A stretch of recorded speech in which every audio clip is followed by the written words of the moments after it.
Today's episode of What Happened When Monday is brought to you by SaveCade.com. And Tony, I think you have outdone yourself. If you're listening to this and you haven't checked out SaveCade.com, you need to, not just because we'll be able to save some money, but this video is off the damn rails. It's SAVECADE.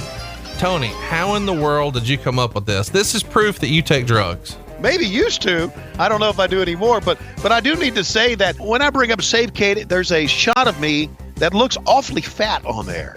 I don't know how that came about. Maybe it's the way I look, but I do want to remind people that you can stop wrestling with debt, put your butt in the seat, fast and easy, no credit check to be a part of SaveCade.com, Conrad.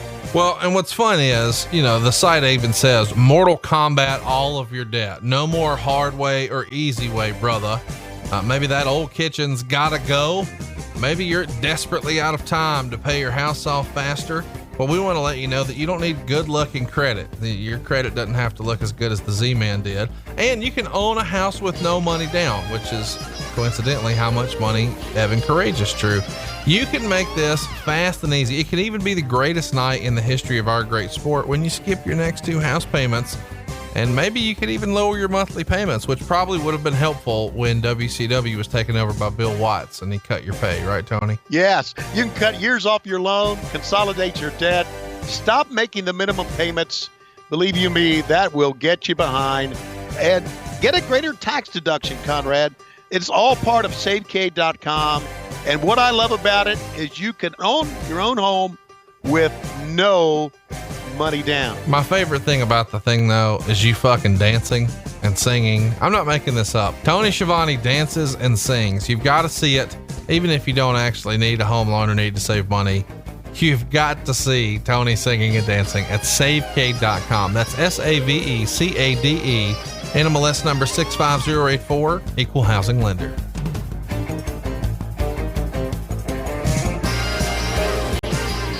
Welcome to WHW Monday. Tony Schiavone and Conrad Thompson.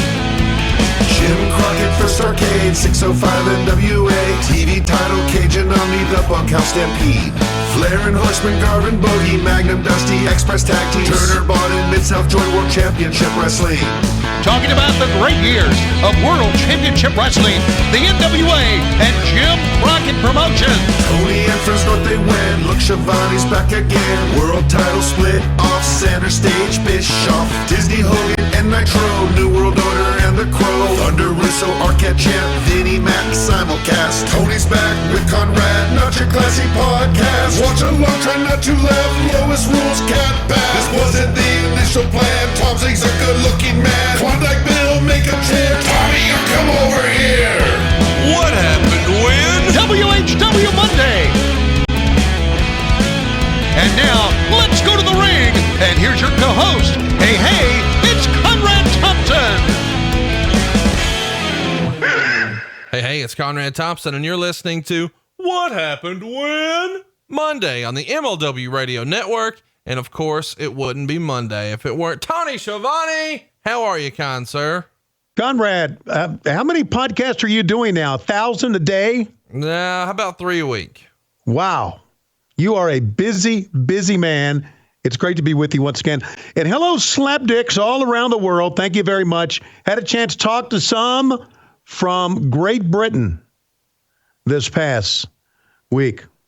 And had also a chance to talk to a gentleman from Norway. I'm going to get his name wrong. Anders Johannesson. I believe I got it right, from Belgium. Good for you. I don't know that I could have done that. Good for you. Okay. And here's the great story about Anders. He travels extensively. He's in shipping.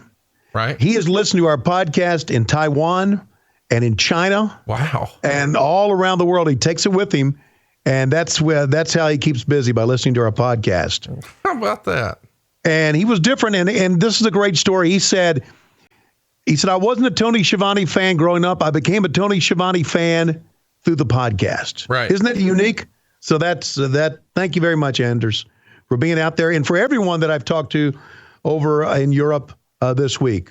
It's been great talking to everybody. I feel like you're almost implying that there are actual Tony Schiavone fans. Apparently so. Huh. Who'd have thought? Apparently so. See what you've created there, Dr. Frankenstein? No, I did not see this coming. But I tell you what, man, I'm surprised by a lot of things these days. But I'm really surprised that it took this long for us to get to this show. It's Capital Combat 1990. Of course, it went down on May 19th, 1990. So we're nearly at the 28-year anniversary the next weekend. I guess this weekend now, Saturday. It's going to be 28 years. Man, feels like forever ago. So what we want you to do right now is go ahead and fire up your WWE network, click on pay-per-views, go to WCW, scroll down to 1990, and bam, there is Capital Combat. Lots of silliness on this one. Tony, do we have a little help from our friends here? Yes. Before we do, though, Conrad, we got help from our friends. We want you, and you, Conrad, to enjoy this. My name is Fred. Longtime fan of pro wrestling. Back when it was real. When the late great Bruno Sammartino had black hair on his chest and walked to the ring like a man without all the fancy lights and sparklers. He was cool. He was tough. And that's the way it was, and we liked it. Anyway, Schiavone and that other fat guy, Conrad, asked me to say a few words about lowestrules.com. The place where you go to pick up all your favorite t-shirts from the silly-ass podcast. Back when I was young, when you wanted to pick up a t-shirt, you didn't go to a fancy website, and then the shirt would all of a sudden show up at your front door. No, you walked to the general store. If it was winter, you walked in the snow, and you got frostbite. If it was summer, you walked in the searing sun and got a sunburn. You went up to the counter and you said, "Give me a shirt," and the store clerk threw you a white one that was 2 sizes too big. You said thanks and you walked back home. And that's the way it was, and we liked it. Anyway, at lowestrules.com we have all the top sellers. The Tommy Young. Is that when you're supposed to do the stupid line that everyone loves? Tommy Young. Great. Next time when I give you a cue, be ready, fat boy. Now, where was I? Oh yeah, there's also hashtag NIFGUT. What the holy hell does NIFGUT mean? NFLTG. Oh, that's just great. No vowels. Cool. Plus, low-key big hog, which we are sure does not mean Schiavone. I like Dole Hargraves more than Tony Schiavone. Who the hell are you? Oh, we apologize, sir. That's Carl. And who the hell are you? I am the old It doesn't matter. Sit over there and shut up. I'm almost done. At lowestrules.com, they have all the top sellers. Wait, I've said that already. Yeah, let's see. You can also get Suckers Gots to Know. Like those 2 suckers who interrupted me. They gots to know some manners. And don't forget Lowest Rules t-shirt. The Bill's Glass Bottom Boat Ride Tours. And the Damn I'm Good. Because I am. Ha! It's all at lowestrules.com. By the way, when I was young, we didn't get t-shirts from pro wrestling and the internet. No, we went to a wrestling match. Asked the wrestler to sign it. He'd sent it with a ballpoint pen. And we took it home, and we wore it for days until it stunk, and then we threw it in the wash. And that's the way it was, and we liked it. So, go to lowestrules.com and get your shirts, please. So these 2 fat guys, that's Schiavone and Conrad, if you're keeping score at home, will leave me alone. Now, who did you say you were again? I am the old commentary ninja, and this is my gardener, Carl. Carl, why you interrupt, man? When I heard Tony Schiavone on the podcast, well, I just seen red. All right, Tony, I think everybody's ready. Are you ready? Yes, I'm ready. Let's go to our tag team partner.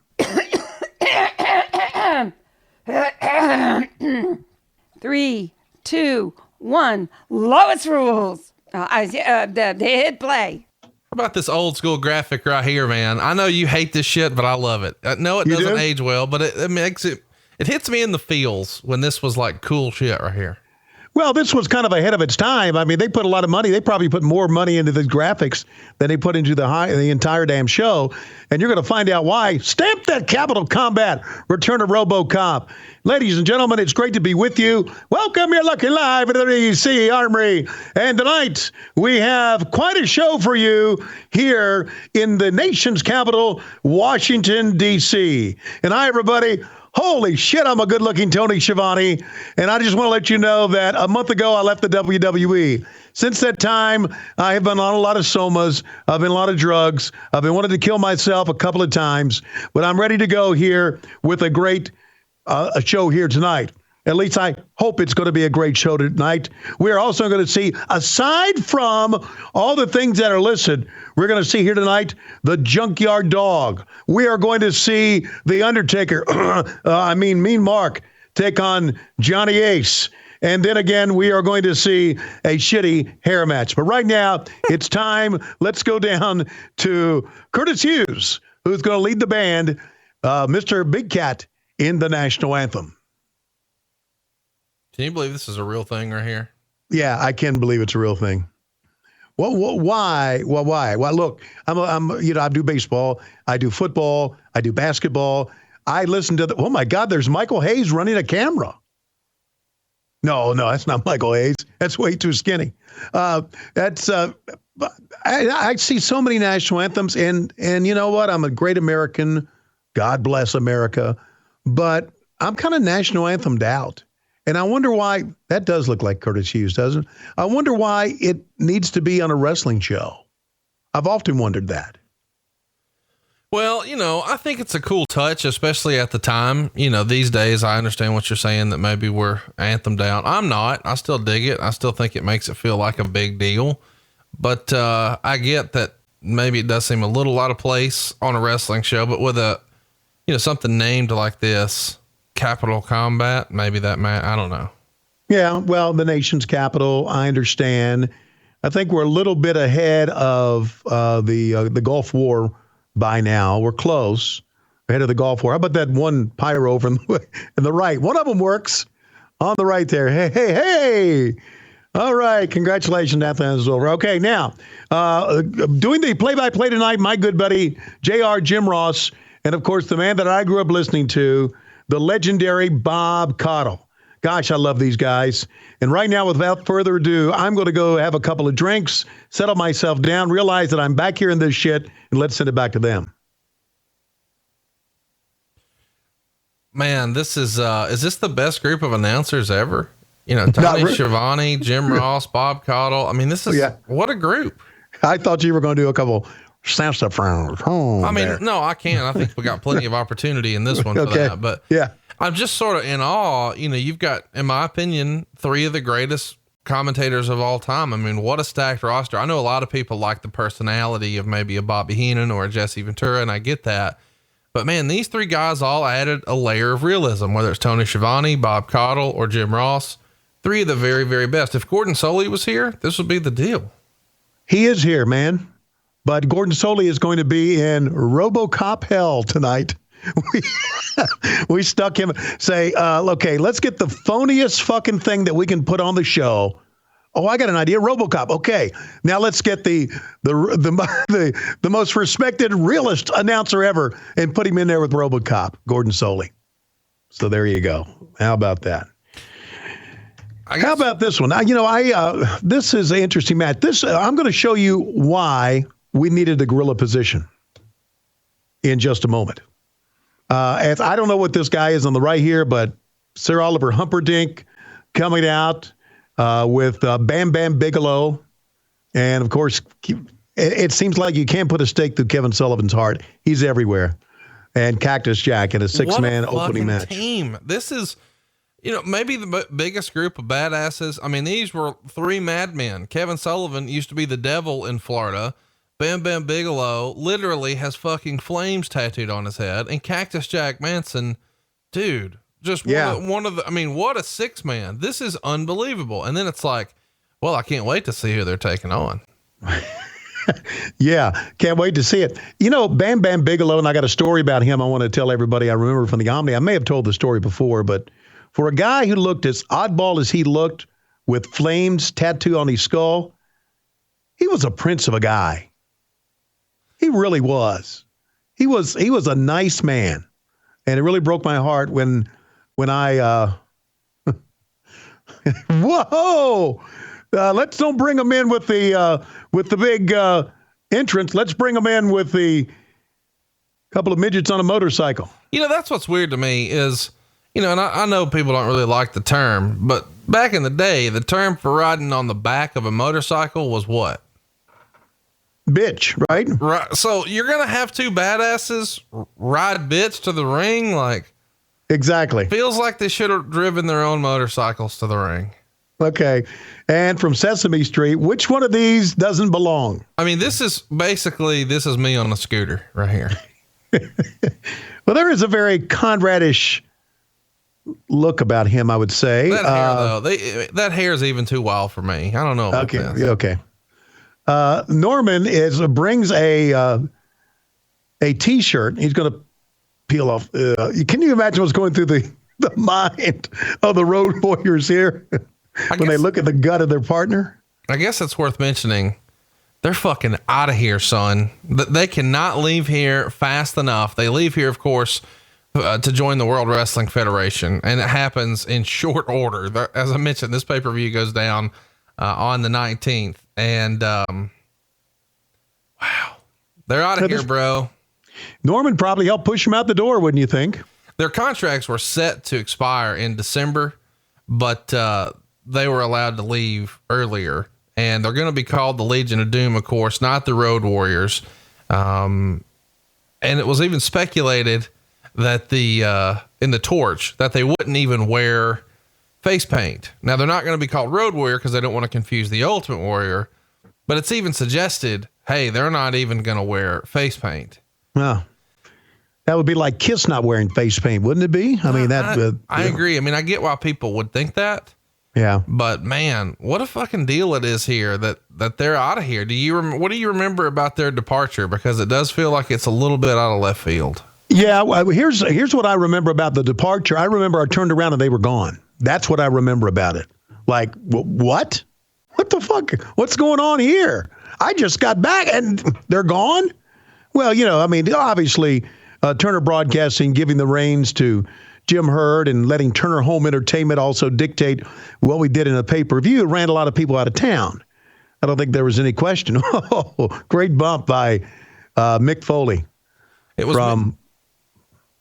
mentioned in the torch that the Road Warriors here are going to be taking a pay cut to even go work in the WWF. They're both making $2,000 each per match here in the WWF, and that included Paul Ellering.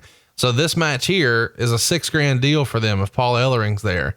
And now they're going to be taking a pay cut to leave. Was the booking so terrible at this point? Did they feel like business was down, or was it the decision to put Ole Anderson back in control here that made them take an exodus, do you think? Well, I don't think it was Ole Anderson, because they worked in Georgia Championship Wrestling with Ole, right, or World Championship Wrestling prior to the years that we took over. So they always, I thought, had a great respect for Ole Anderson. I just think, again, it was not a good working relation. There was not a good feeling with WCW. It was really not. You felt like that this company was bought from Crockett Promotions, and it was now being run by people who didn't know wrestling, and there was not a good feeling. I can't explain it. I can't put my finger on it, but I guarantee I'm not the only one that thought that. Right. I feel like we should mention here that Ole Anderson being back in control was quite the shift, because there had been so many, hot potato bookers since Turner had taken over. Was there any sort of concern as to whether or not time had passed Ole by, or were people sort of relieved when they hear that Ole's got the book? Well, I think we're relieved that he's got the book, because George Scott had the book and time had really passed him by. Right. And Ole, we're going to see a Robocop angle coming up that's really shitty, but Ole came up with the whole thing, and it was his idea when they said, hey, you got Robocop, do something with him, right? Because we're going to promote the movie. And Ole came up with this idea. So Ole tried to think outside the box a little bit. He tried to think new school a little bit. I know I'm putting Ole over. I know he's a miserable old fuck, and I understand that, but I was always friends with Ole, and I thought Ole put a lot of time and effort into it. And as you know, I've said this about many guys. You put time and effort into something with me, and you're over with me. So that's why I liked Ole a lot. Let me, before time gets away in this one, And let me give you my Bam Bam Bigelow story. Yeah. We were at the Omni, and I was the ring announcer at the Omni when Dusty Rhodes and Bam Bam Bigelow were a tag team. Can't remember who they were wrestling in one of the feature events. But of course, and Dusty is the booker now. And certainly it's going to be Dusty near the top. He reached over to tag in Bam Bam Bigelow, or Bam Bam Bigelow reached in and tagged Dusty in. Dusty steps through the ropes. Bam Bam goes on the outside, turns around, and pukes on the floor. Wow. From the apron. Blah! It wasn't a little puke. It was like, and Dusty gets ready to go in the ring, and he turns around. He looks at Bigelow puking, and he turns around. He looks right straight at me with only that look that Dusty could give me. And I've got my hands up here like, hey, I don't know what the fuck's going on. But it was a moment that I'll never forget. So when I think of Bam Bam Bigelow, I think about he was a really nice man. He was a cool dude, but he also puked during the main event at the Omni in Atlanta. That's awesome. So anyway, here's Cactus as doing only he can do, taking a bump, and the fans are finally getting into this. I'll bet you he told them, hey, when I take that bump over, throw the steps at me. That sounds like something he would do, right? It does. Yeah. And now Norman, Jesus. Man, who was a fan of Norman the Lunatic? How does this keep happening? Well, I'll tell you who the fan of Norman the Lunatic was. The guy who was a fan of the Ding Dongs. Oh. Okay. And we're going to see later on in this wonderful telecast, the damn Slamometer. I want a fan scan where we show the fans, call it a fan scan, and we'll get a sponsor, and we'll get the Slamometer, and people will be talking. I'm thinking, whoa, man, kill me fucking now, please. But we all hung in there and thank God Eric Bischoff was not too far down the road, 5 years away. A lot of strength to be able to hoist that big guy over in a vertical suplex. When I was watching this week, I told my the person I was watching it with, man, does Hawk look like the prototype of a professional wrestler or what? Wow. Just a tall dude, crazy fucking haircut, face paint, jacked up. I mean, just tremendous shape. Yeah, just absolutely tremendous shape. And one of and I've said many times, one of my favorite guys of all time. It's amazing how, and I make all these calls for T-shirts, and they think you're bigger than life, and I do appreciate that. And of course, the wrestlers are bigger than life, but they were just all of them were just guys, just normal guys. That's the best way I can explain it. They're just people like everybody else, have a job to do. Hey, let me ask you this. When you look at this, it is sort of fun to watch these old shows like this, because I don't think at the time, I guess we should mention Kevin Sullivan's probably been in the business here about 15 years. He was on top in Florida for a while. I mean, had mega heat. The Road Warriors at this point have been over like Rover for 5 years. I mean, major top draws. Bam Bam Bigelow is going to main event all over Japan. But man, who would have thought when you look at this roster right here, man, what a fucking shitty headbutt by Bam Bam there. Who would have thought that Cactus Jack was going to be the biggest star of them all? Well, you know what? It does not surprise me when I sit back and think about it now, because of what a great character he was, and because of what a different type of rap, i.e. promo, that he had. He talked as well as anyone and could really come up with some very unique things to say. And he was a very believable guy and was very intelligent. So I kind of understand that. I'm not arguing against it. I mean, I think everybody knows why he's over. I mean, he outworked everybody. He outthought everybody. He was committed. He sacrificed more, time, effort, energy, his body, the whole deal. I'm not arguing any of that. His commitment was second to none.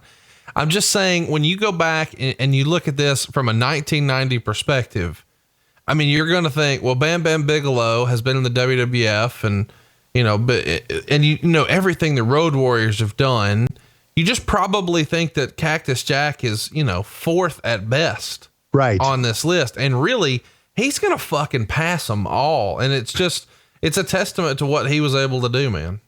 Yeah, it is. It's a great point, and it's not surprising that low man on that totem pole was then and still is Norman. And I hate to say that. I didn't know Norman that well, and I shouldn't really knock him, but we're having a good time. Yeah, I mean, that's all this is. We're having a good time. And unfortunately, Mike Shaw passed away in 2010. Oh, he did? At this point, he had been wrestling for 9 years, which is really hard to imagine. But he started wrestling in 81. And he passed away at just 53 years old. So far, far too young. He left us. Yeah. And let that be a cautionary tale to you, Conrad.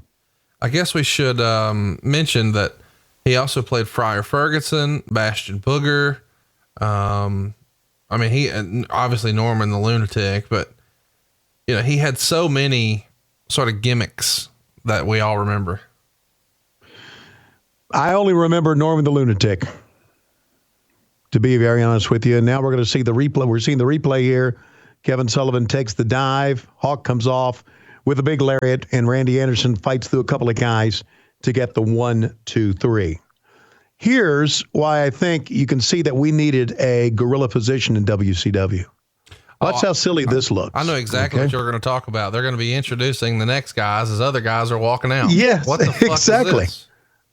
Not only that, we are going to see a referee come running out with Johnny Ace. The referee's in the entrance. Man, do you know Vince would have probably taken a chair and hit somebody in the back of the head in the backstage area if that would have happened to WWE? Look at Johnny Ace. Who would have thought that this guy would go on to be one of the most influential people in wrestling with that fucking hair and that jacket? It's just hard to imagine that guy's going to be like the decision maker. Right. He's going to be like, I guess he was the forerunner to Jim Ross, right? And as far as talent relations is concerned, and look, the guys are still leaving. Yeah, they're zooming in on the entrance, and you still see Kevin Sullivan limping along. And by the way, what a throwback here to see the Undertaker before he was the Undertaker, and you've got to appreciate how much is going on in what we've seen so far. You know, in your opening main event, in your opening match, you've got what will be one of the head bookers of WCW, Kevin Sullivan. You've also got the Road Warriors, Hall of Famers, you know, top of the heap. Bam Bam Bigelow, as we said, is going to main event everywhere. Cactus Jack, one of the biggest stars in the history of the business. And in the very next match, you've got the head of talent relations for many, many years, John Laurinaitis. And believe it or not, the Undertaker here in May of 1990. Of course, here he's working as Mean Mark Callous, or rather Mark Callous, managed by Teddy Long. And this is May. So you got to remember, 6 months later, he's the fucking Undertaker. One of the most over guys ever. Unbelievable. Yeah. A small thing here too. And that is, here's a very small thing, but did you notice how they introduced Teddy Long with him and Teddy wasn't there and then he runs out the end? Yeah. I mean, it's just the whole show is like, who's on first? It's a shame. Yeah, it's Netflix has a new show out, the reboot of Lost in Space. I don't know if you watched it. We were lost in fucking space is what we were. We were just lost. We were the forerunner of the show by J.J. Abrams. We were fucking lost. They had lost. We were fucking lost. I guess we should mention here that in mid-April, Chris Cruz and Terry Funk actually left the NWA. They had some sort of a situation at a set of television tapings, and they're out of here. Terry Taylor is heading in because he's just been released from Titan, and Ric Flair has re-signed a 2-year deal. Do you know any of the rumor and innuendo about what happened with Chris Cruz and Terry Funk to cause them to leave? Well, what caused them to leave, I guess, was me coming in. And I hate to say that, but they brought me in to do Worldwide. And they brought me in to do Worldwide when Cruz and Funk were doing it. And, you know, I wasn't going to turn down some good money, and I felt bad about that, but that was it. And I know that Chris Cruz and Kevin Sullivan had some words backstage, and Chris was very unhappy, and I guess Funk was very unhappy. I thought Funk was mad at me, actually, and found out that he really wasn't. But so yeah, I guess it's because I came in that they thought, you know what, let's go elsewhere, or let's say fuck this business. And was there an angle between Johnny Ace and the Undertaker here? I don't remember an angle. I don't remember an angle here either. I think it's just a match. The Torchwood report: Christopher Cruz and Terry Funk left the NWA last Monday night, April 9th, after a dispute over the television show's content. Cruz is now negotiating with the WWF while not ruling out a return to the NWA. Terry Funk, said to have an open door to do anything with Titan, could end up anywhere or nowhere. Funk's grill was taken off the TV sheets supposedly by Jim Ross without consulting Funk, who was on the booking committee. Funk was angry and after a series of events walked off. Cruz was left to do the worldwide tapings with Kevin Sullivan as his color commentator, and due to personal differences, that was not to happen. So Cruz quit, was fired, and left the tapings. Tony Schiavone and Kevin Sullivan hosted the show. So that lines up exactly with what you were saying. Was there a personal issue with Chris Cruz and Kevin Sullivan? Well, I came in as an executive producer, which when I first walked in, and I think if I'm right, this was in like Greenwood, Mississippi or somewhere. We were doing TV tapings, and I came in and I wasn't going to be the worldwide announcer. I knew eventually would be, but I was not going to be the worldwide announcer that night. And so I was with a couple of us going over the show, and Chris Cruz was supposed to work with Kevin Sullivan, and Cruz just spoke up and said, Kevin, he said, let's not pull punches here. You don't like me. I don't like you. I don't want to fucking work with you. And he walked. And that's basically, and Kevin was like shaking his head like, I don't know what's going on.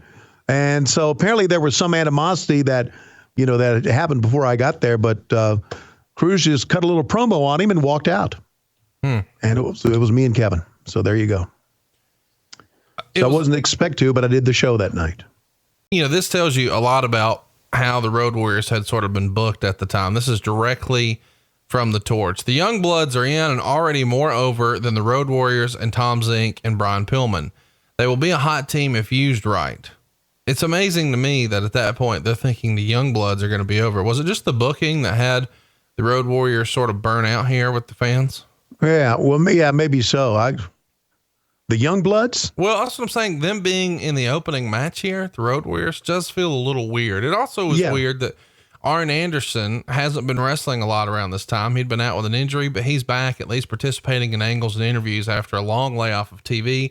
And you're going to see a returning Barry Windham here, who's recently just come back from a brief run in the WWF. And now he's back on television, re-signed with the NWA. And 1990 is going to be a good year for old Barry here. Yeah, it is. He was not the Widowmaker here, but he certainly, Barry did a lot of great things. He really did. The Young Bloods, the Torch actually said the Young Bloods were going to be over.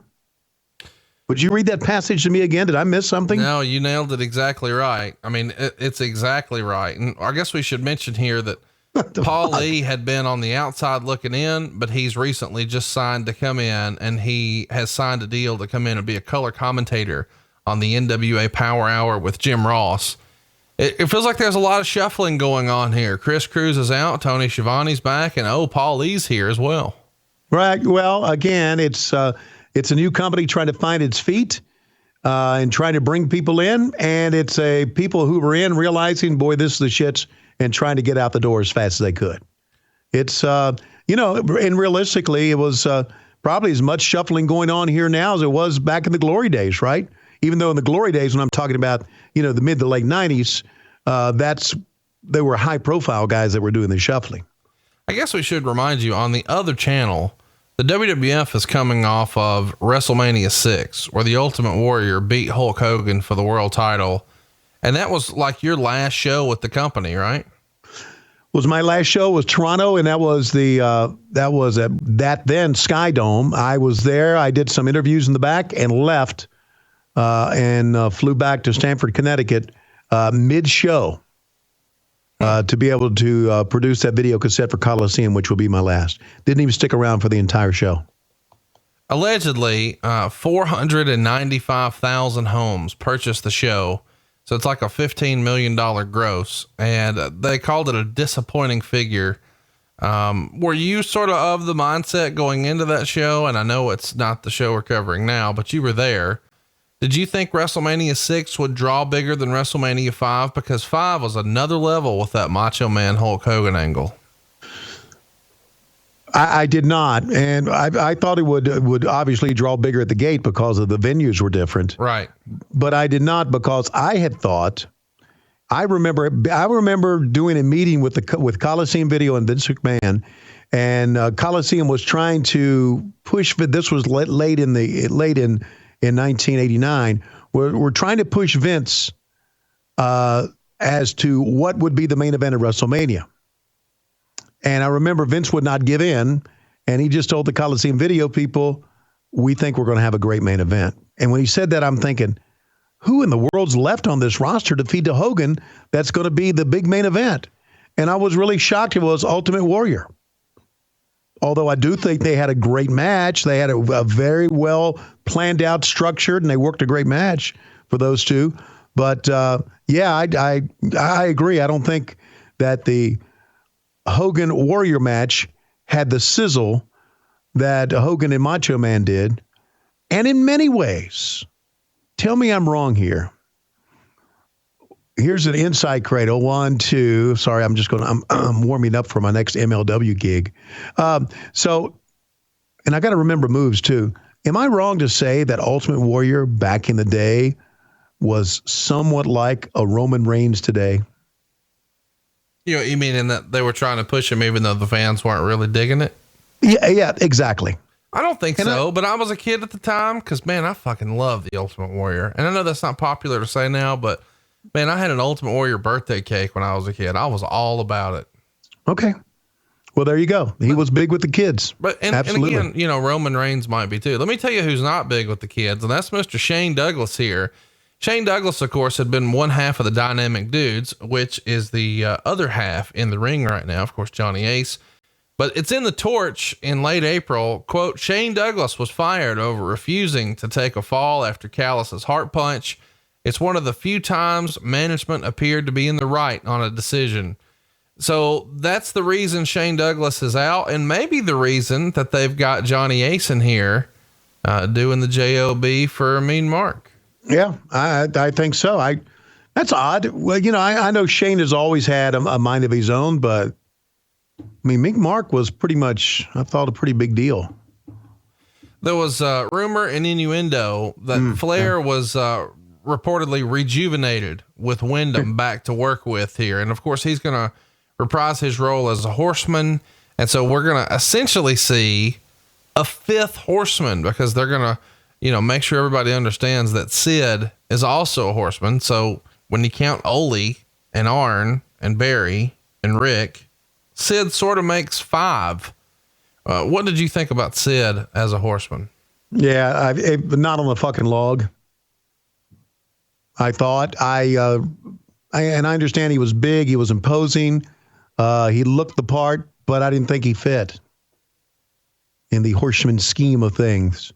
We're going to see him in a tuxedo a little bit later on. He doesn't even look good in it. It doesn't work with the tux on Sid. No, I agree. He looks like the world's most jacked up lurch, Right. I mean, I feel like when he came out, he should say, "You rang."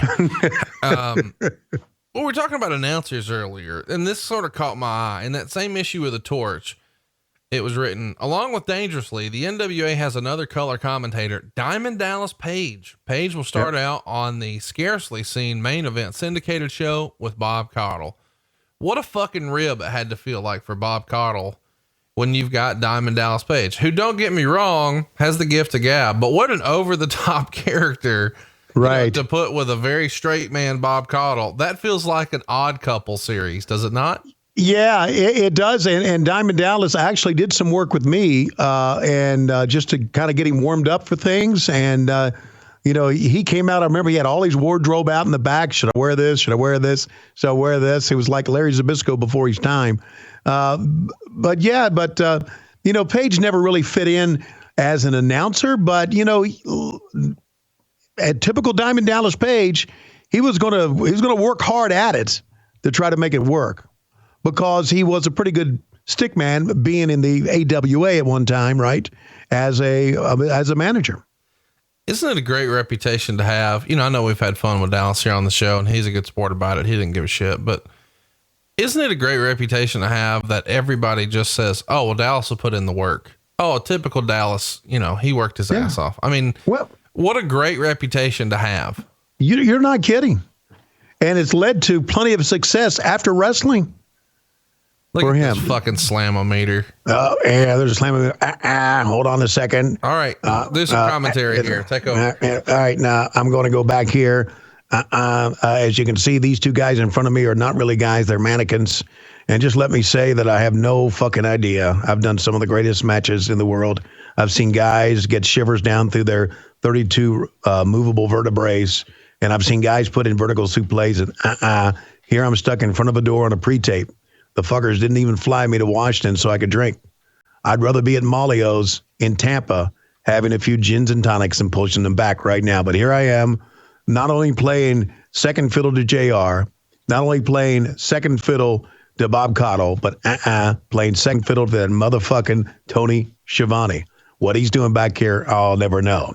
However, I do like to say this before I go, that before this night is over, you are going to see, and I've been told by Hollywood, that you're going to see one of the shittiest things ever in professional wrestling. That's right, bringing the camera in closer so I can tell you. It's not going to be Peter Weller who's going to be here. It's not going to be the real Robocop.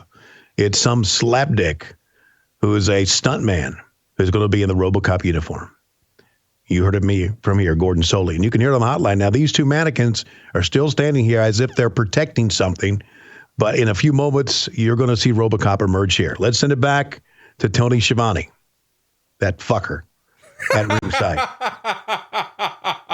All right, Gordon, here we are. Robert Gibson to my right and Ricky Morton to my left. And they've got a corporal punishment match. And Robert, we understand you may have one of the biggest dicks in the sport. Well, let me say this. That's what a lot of people say. But I can tell you, people, as far as I'm concerned, it is still Colonel Robert Parker. I may have a big one, maybe the size of this leather strap, but it's a big one. All right, I'll do Ricky in a minute. Okay, you'll do Ricky. Okay, I'll do Ricky. All right, brother. Okay, does he have a big dick? Hey, let me tell you something right here, Tony Schiavone, baby. Let me tell you about it, Tony. All right, now I'm gonna tell you one thing about the difference between me and Robert. You see, I walk up and put it in. Now, Robert, my boy right here, he puts it in and then walks up. You hear me, baby? That's what I'm talking about. This motherfucker right here, they talking about the Jump Rope Academy of Colonel Robert Parker. It ain't nothing on Robert Gibson. You hear me? This son bitch right here's got dick for days. I was driving down the road the other day and I saw this dog licking on himself. And you know what I said to him? I said, man, I wish I could do that. And Robert said, some bitch, you better not. He'll bite you. And you know why he knows? Because he can suck his own. I ain't saying he's Lanny Poffo. He ain't gay or nothing. Not that there's anything wrong with that. I'm just saying, this some bitch right here, if he wants to haul ass, he's got to make 2 trips just because that double dong. You hear me? When they introduce us again, instead of making a hot tag, I'm just going to tell him, hey, don't worry about the tag rope. Tie that wiener meat around the top turnbuckle. We're going to be fine, baby. Because I'm going to get in there and I'm going to do all the fucking heavy lifting. You hear me? I'm going to do 58 minutes. Going to have him some bitches hanging from the rafters. And then I'm going to tag in Robert Taylor or Robert Gibson, who's going to unrope that thing. All right, let's go back to the ring. Wow, something like that. I think it went something like that. Robert Gibson runs APCW now, All Pro Championship Wrestling in Douglasville, Georgia. One of my great lines I've ever heard about Ricky and Robert was from Ole Anderson, where he said, you know, there's a mountain in Peru missing because of those boys. Hey, look who's in the ring, man. It's all right. Wildfire, Tommy Rich. Yeah. Somebody say something about another gimmick from Mike Rotunda.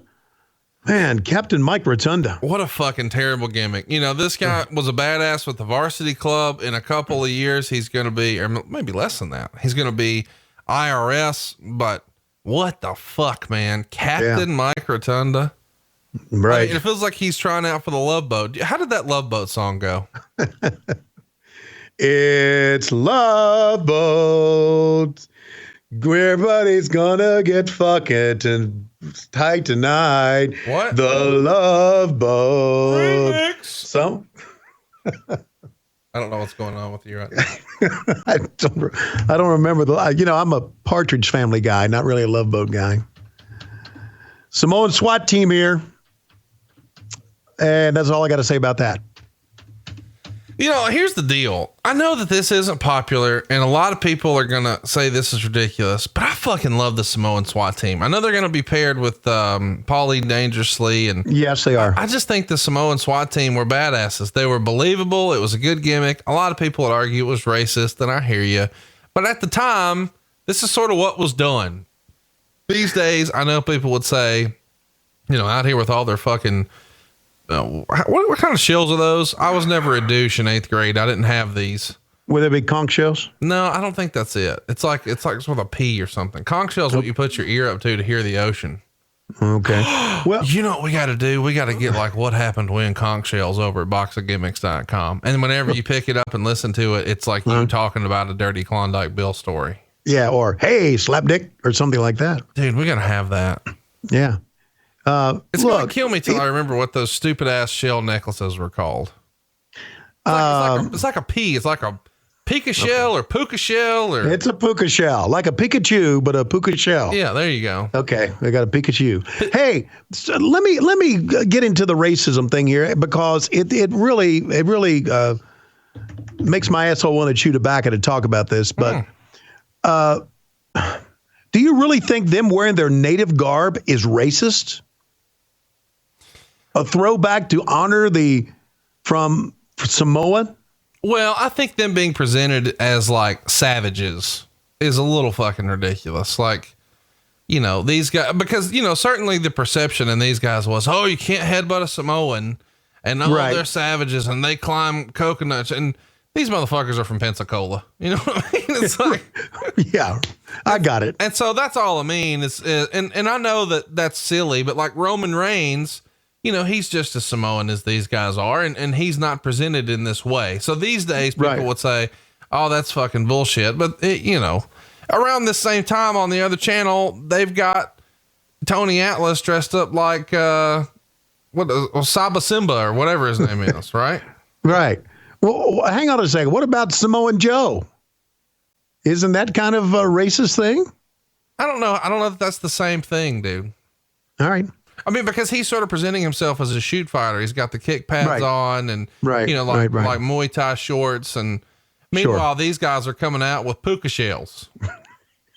It feels like they just, and here's the thing. I have it on good authority. Those fucking necklaces, they're not from Polynesia. They got them down with their airbrushing in Pensacola at one of those like Alvin's Islands. Yeah. It was called Puka Mart.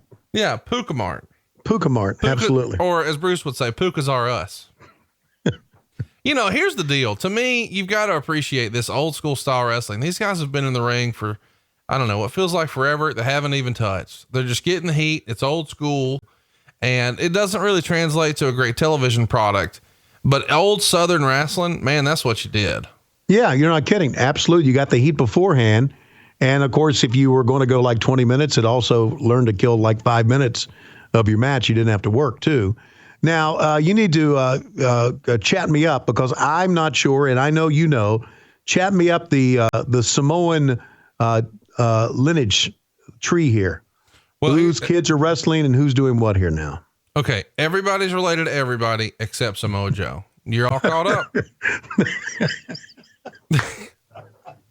No, I'm being serious. Like, they all claim everybody. Everybody's something. Right. Except Samoa Joe. Samoa Joe drew the fucking short straw on that deal. All right, Tommy Rich. And another thing that's amazing. Here's a crossbody 1, 2, 3. 10 years prior to this? Tommy Rich is the hottest thing in Georgia. Hottest thing in Georgia. Absolutely. What's funny is I work with a lady in the mortgage business who runs one of my shops in Ohio. She does phenomenal. And every time we ever talk about wrestling, cause she's like, are you still doing that wrestling podcast thing? Yes. Cause a lot of people don't get it. I understand. And she's like, do you ever meet Wildfire Tommy Rich? And she just goes on and on and on about how wonderful and how her and her friend in school used to fight over whose he was. And, he's my man. And she had like the Wildfire Tommy Rich posters. And it's the first person that I've ever met who was that way. Now I've heard about, oh man, he was hot. He was a heartthrob. Everybody in Georgia was for him. I mean, he had the girls just, and it's like, what? This dude? And then I actually met someone who was like, oh yeah, Tommy Rich. Oh yeah. Because Tommy, one of the things that made Tommy so special in Georgia was no one looked like him. He had that bleach blonde hair, long hair, and had that Southern rap. And the people in Georgia felt like he was, even though he's from Tennessee, felt like he was one of theirs. And he was good looking. And he didn't have the great Greek god body, but he was just a good, as Arn Anderson used to say, he was the matinee idol, is what he was, according to Arn Anderson. And I guess you had to be in Georgia, watching Georgia Championship Wrestling to understand that. Well, I'm interested in the phenomenon that was Tommy Wildfire Rich. I mean, the only thing I know about Tommy Rich that would have him over with me is, man, that motherfucker knows about carburetors, baby. He does. I mean, he knows how to turn a wrench or two. You were there during Ole Anderson's roast. The roast. Wow, I'm losing my words. I'm getting too old. And they had Tommy come up, and Tommy was so funny. I don't know why we're up here honoring Ole Anderson. That motherfucker's an asshole. Everybody's going. I mean, it's true. Yeah, right. And of course, Tommy worked, with Ole a long, long time in Georgia Championship Wrestling. And Tommy, like all of us, has aged and can't get around as well as he once could. And Mike Rotunda is one of the guys backstage in the WWE right now that, and I'm not speaking for him, so I don't know for sure, but just from an eyeball test from me, is one of those producers in the backstage area that looks pretty fucking miserable. But it's a job, so who's complaining, right? No doubt. I don't think anybody's complaining. Yeah, I guess not. I guess we should mention here that around this time, the NWA was trying to do some things with the AWA. Yeah. And people were sort of scratching their head about it. And in mid-May, it comes out in the Torch, all ties between the NWA and the AWA have been broken off indefinitely. The NWA pulled their offer to cooperate in varying capacities when Jerry Jarrett pulled his offer to work with the NWA. The NWA decided that without the USWA, it was not working with only the AWA and therefore withdrew their offer. What do you remember about this affiliation with the NWA, the AWA, the USWA? I know you were coming in when this thing sort of winded down, but chat me. Yeah. Well, what I heard about it was one of those things, again, where it goes down to this. When you get all these promoters who want to come together and co-promote something, they all want to be in charge. And Turner Broadcasting thought that it should be in charge because it was Turner Broadcasting and back then / the NWA. So it broke apart because they could not agree on who was going to be the boss, right? And that was the whole reason behind that. It's a story. It's a long time story, forever and ever and ever. I mean, that's why promoters had the territories back then, because, well, they knew they could work better with territories and they both could run their own show without having to answer to anybody else. Let's talk a little bit about the decision to sort of move Ole in, because it's not just Ole's the booker. They're doing away with the whole committee and going to one single booker. And Wade Keller would write, attention NWA booker candidates, Vern Gagne, Jerry Jarrett, Eddie Gilbert, Bill Watts, Jerry Lawler. Please step aside. Ole Anderson is the latest answer to the NWA's woes. At least that's what the fans and the promotion think. Ole Anderson has been the booker of the NWA before, but when they were regional in the early 80s. I'm going to hold judgment on the decision to promote Anderson to booker until I see the direction the NWA goes. However, the decision to replace the multi-member quote unquote booking committee concept was a long time coming and an encouraging step in the right direction. Do you agree with that booking committees just really don't work? No, they don't work. Because you talk an angle to death. I've been in plenty of booking committee meetings to where you get nothing accomplished. Everybody has his own opinion. Someone has to make a decision. Someone has to make a decision. Dusty used to always tell me, he said, I'm going to do it my own way and I'm going to live or die with it. I'm not going to give any excuses. I'm not going to blame any other person. It's going to be me making the decisions. And that was the best thing to do. And of course, I mean, we're seeing now with, with the WWE uses creative people, and they have I guess they have what they call a committee. I don't know if they have a committee or what. And I just wonder how long it takes them to get something done. You can wear your fucking self out in a booking committee meeting. Absolutely. And what I mean, wear yourself out to the point to where your creativity goes down and the product suffers because of it. That's a fact, Jack. It is. Well, I'm not arguing that at all. Yeah. I mean, it just, we used to have at this time, Keith Mitchell coined the term with us, meatomania. Because every time something happened in WCW, Jim Herd wanted to call a fucking meeting. To the point to where that's all we were fucking doing is meeting and not getting shit done. Yeah, meetings about meetings. Right. And that's all a booking committee is a fucking big meeting and no one's getting anything done.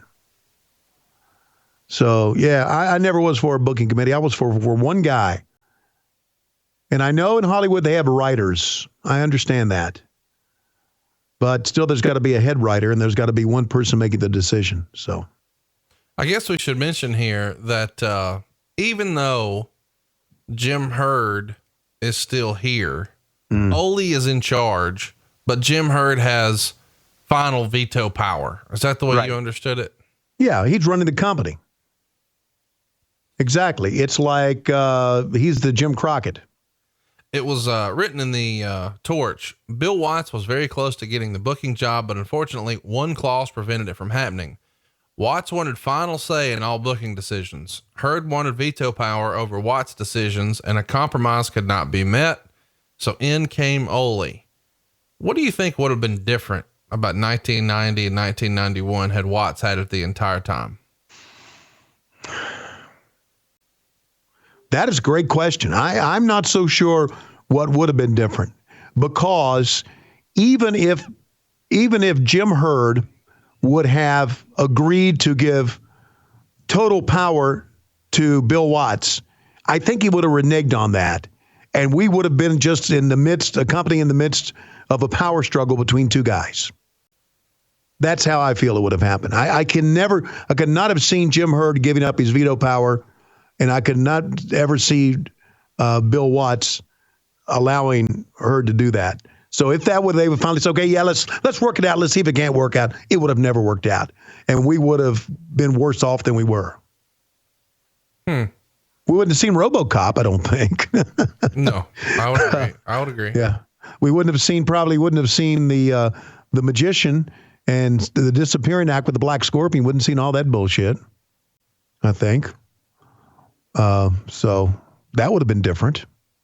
So let's talk about it, because it's all here in the Observer, the Torch. Flair's position, maybe not as world champion, but at least as the top star in the NWA, is secure as long as Ole is booker. Such may not have been the case with other bookers. Many within the NWA groaned at the news that Ole was named booker. The quote unquote new breed within the NWA will likely continue to be held back by the quote unquote old school. Had Watts gotten the booking position, two great young minds, Gilbert and Dangerously, were sure to have input and some power. With Ole in power, Flair will retain considerable power, while Gilbert, Dangerously, and others will have to watch their steps. The next few months are sure to be interesting. Had Watts or Gilbert gotten the booking position, there probably would have been a lot of changes. Ole will probably continue with the same program, but try to focus for more organization and the wrestlers. If Ole Anderson as booker fails, it's time that the NWA brass roll the dice and take a chance on Watts or Gilbert. In hindsight, Wade Keller had it fucking nailed, did he not? Yeah, he did. And it was pretty apparent that Paulie and Gilbert called Wade Keller a lot. Can I ask you something? Why are we talking about the Torch all of a sudden this week and not the Observer? Have I just crapped on Meltzer, enough for you? For my life? No. Do you want to start yelling No. "fuck Wade Keller"? No. Okay. I don't. Because I know I'm going to see Wade in Chicago, and I don't want to have to say, yeah, Wade, I said fuck you, but I really didn't mean it. Oh, wait, Kind of a work. hang on. So when you see Dave Meltzer milling around Chicago, Yeah. Starrcast weekend, because he's going to Yeah. be there, but we're not putting you on the same panel with him because he doesn't do clown shows. Right. Those are his words, not mine. But when you Wait, whoa! Stop the fucking presses. He doesn't do clown shows? that's right. Well, okay. But this is worth mentioning. I know you have. I know we're doing some fun, funny, haha. His partner Brian Alvarez put your commentary on MLW over so hard the other week it was ridiculous. I believe the exact phrase he used to describe your work on MLW the other week was "fucking awesome." Really? Yes. So I know that we have some fun, and we certainly try to err on the side of being entertaining rather than Right. the JJ Dillon, just the facts, ma'am. Right. But still, I am curious because you said, I really don't want to say fuck Wade because I know I'm going to have to see him. But you've been yelling fuck Dave Meltzer for like over a year. And odds are good you'll at least see him in Chicago over Starrcast weekend. Right. What's right. that interaction going to be like? You just going to blow it all off, or y'all throwing down? I'll say, hey, Dave, Tony Schiavone, and I really like you, but that fucking Conrad Thompson tells me to always say, fuck Dave Meltzer. It's good for numbers. I don't actually say that. Okay. But it may have been implied. I'll admit to that.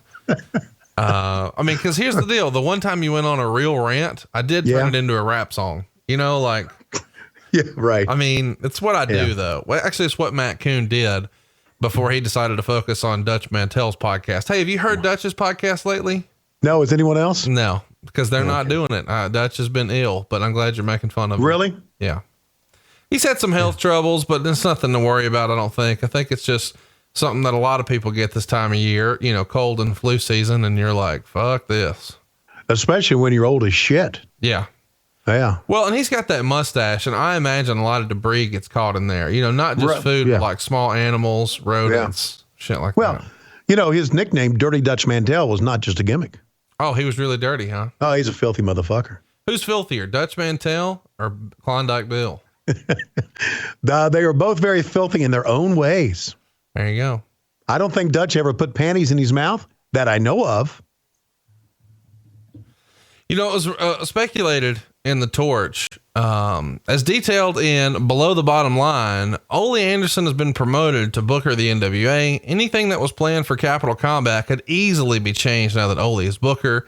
I still look for Luger to win the world title in the cage. I would not be surprised to see Doom and the Midnight Express pick up the tag team titles. If all three titles change hands, it would be the most changes since Chi-Town Rumble 89, and Robocop's role is supposed to be minimal. It sort of seems a little too late for me for Luger here. I know that a lot of people were clamoring for Luger to win the belt, but I think the time to do it was probably 88.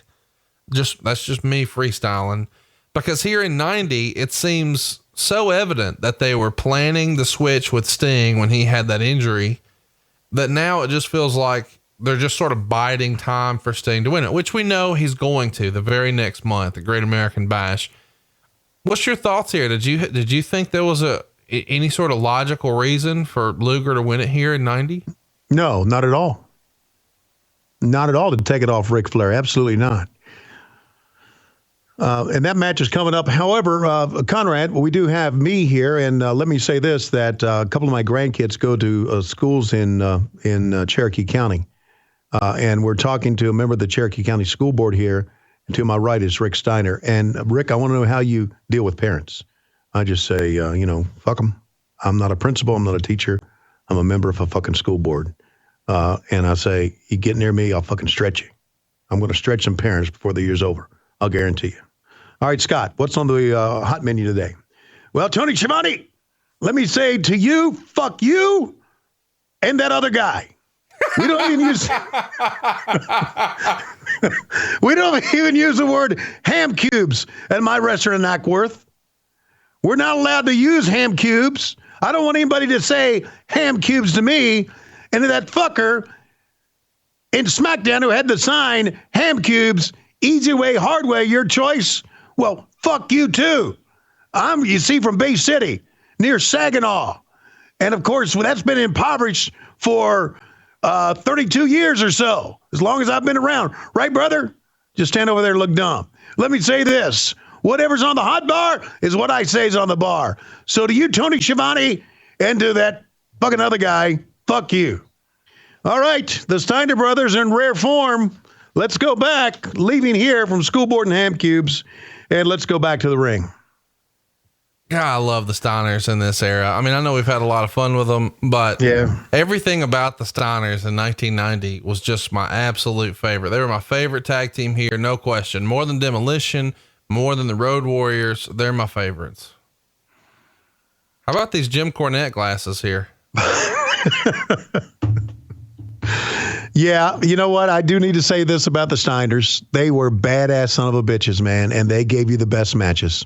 Oh, you know what's fun is lately, I don't even know that I told you this. Did I tell you that Shoney Zackworth on Twitter actually blocked me? Wow. I think are you serious? No, that's a real thing. I'm pretty sure I'm the first person in the history of Twitter to be blocked by a fucking Shoney's. Not even like the main Shoney's, but like an individual. I've got to be their only blocked account, right? I mean, how many people, first of all, how many people even knew that a local Shoney's has a Twitter? Number one. Well, you obviously did because you were trying to follow it. No, I was not tagging them. Okay. I did not tag them in anything, but other people did. And, oh God, you know, even though I'm just the other guy, whenever they ask about me, apparently they knew enough to look my name up and block the fuck out of me. Yeah. I wish I was the other guy. I wish Scott didn't know my name. You know, he knows my name. He's got my number. We've talked. He's been to my house. He's also got some of your money too. And that's as far as we're going to go with that. And here comes Teddy Long and this hair match with Missy Hyatt, the special referee. I want you to notice as this match gets underway, there's a guy down at ringside in the far ringside who hates Teddy Long. And man, he is cheering against Teddy Long for all he's worth. This is, you know, Lois was watching this match with me. She said, how is this a hair versus hair match? Neither guy's got hair. That's a great call. Great call, Lois. Great call. Yeah, absolutely. I said, well, honey, that's what I came back to. That's why this is one of the reasons I was in the family room crying that one day. Look at this horrible offense from Teddy Young. I love Teddy Young, but my God, look at this. Well, Teddy Long's a Hall of Famer, man. No, that's what I was going to say. It's funny that, you know, of all the people who've been out there tonight, Teddy Long is the Hall of Famer. Not discouraging or discrediting any of his accomplishments. Just saying, right. My goodness. Yeah, Teddy. I mean, Teddy, literally, you know, as the old cliche goes, he's done it all. He literally has done it all. Yeah. I mean, you talk about a guy who went from like sweeping the floors at TV to being a Hall of Famer. I mean, he literally did everything from putting up the ring to being a manager, to being a commentator, to being a GM. I mean, he literally did it all. And he's one of the great good guys in wrestling. Like nobody's ever had a conversation with Teddy Long and not been entertained. Exactly. He loaded up. He loaded up the right hand there at that time. Loaded up the right hand. What the fuck are we doing? Now, pretty soon, I think I'm right. You're going to see the guy down at ringside, not the guy, not the lady in the red, but the guy next to her is going to just go crazy. I think he's going to go crazy when Teddy gets knocked out and they start. And it's funny. They're going to say here in the commentary, and this is again how fucked up we were. They're going to shave his head. Well, they didn't even shave his head. They cut off a couple of locks, and that was it. See the guy. See him jumping up? Man, he hated Teddy Long. Hated Teddy Long. It's unbelievable, man. Yeah, absolutely. I feel like we should just remark on the incredible shape that Paul Ellering's in here. Yeah, always has been. Always has been. Of course, Paul had a torn pec, I guess, that curtailed his wrestling career.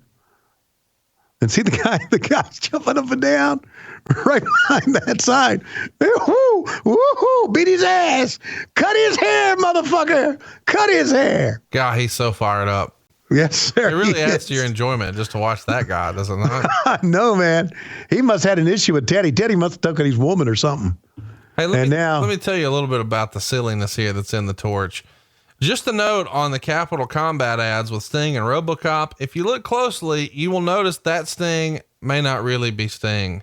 The head is that of Sting, but it appears that it has been attached to a different body thanks to the miracle of computers. Oh, Possibly wow. Sting's physique has deteriorated, or someone just wanted to have fun with high-tech equipment. Miracle of computers and high-tech equipment. Can you believe this is real? That was actually in the sheet. Now, it feels like we're picking on Wade here, but man, that's fucking hilarious. If you're not sure about the photo we're talking about, go check out, and you can just throw this in your Google machine, Capital Combat 1990, and you'll see exactly what we're talking about through the miracle of computers. First of all, I don't think Sting has a bad physique in this.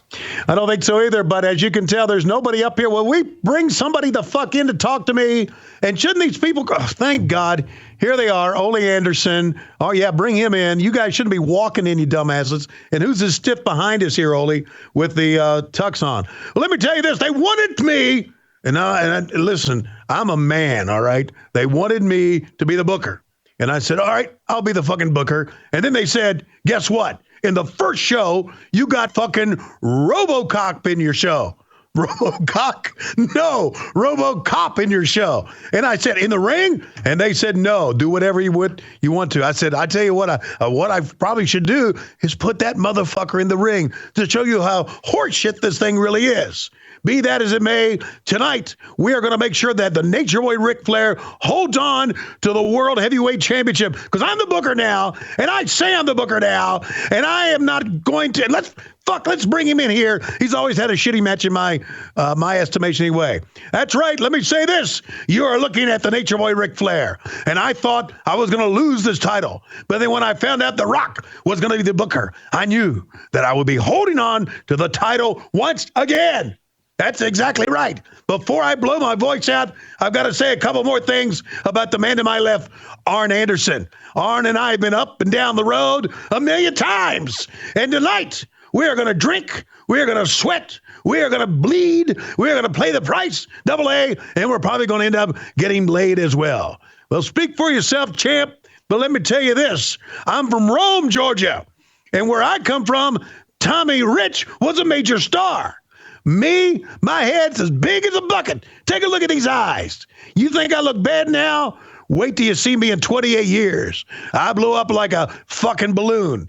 And for all you guys that want to see this swolled up man behind us say something, forget it. Sid Vicious is not going to talk. Now let's go back to the ring.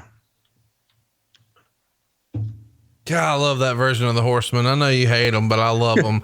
I love Really? Sid as a Horseman. I love Arn. I love Flair. You slide Barry in there, it's the best. And I like Ole as the mouthpiece. I guess we should mention here, JJ Dillon, he's out of there. He's up north. So Ole, even though they were sort of calling him the fifth Horseman, he's really just in the JJ role, right? Yeah, right. Because he had finished his ring career. And he was just a mouthpiece. And Ole was, look, if this is a put over Ole show, let's do it again. One of the great talkers ever. A believable motherfucker. Believable. He used to get on there and say, if you think you're bad, if you're a truck driver and you watch these shows and you think I can take on Ole Anderson, you're more than welcome to come on down and give it a try. He said that all the time. And, truck drivers believed it. He was a believable son of a bitch. All right. Let's talk about your return here. It's in the March 22nd edition of The Torch. Tony Schiavone has re-signed with the National Wrestling Alliance following WrestleMania VI and will leave the WWF and Wrestling Challenge in favor of becoming a producer of syndication for the NWA, and will probably reclaim his old worldwide show. Around this same time, since we saw that he wasn't here, it may have been a clue that Dan Spivey was rehired and then refired. He no-showed the television taping the day before this event and was fired. What do you remember about all of a sudden Dan Spivey, who they were putting a little bit of momentum with, he's out? Well, they had he and Sid were the Twin Towers at one time, and they had look. I viewed Dan Spivey and the Road Warriors as here I come and there they go type. What in the world? What have I got myself into? Right. One of those things, and it was very unsettling for me. That's how I viewed it.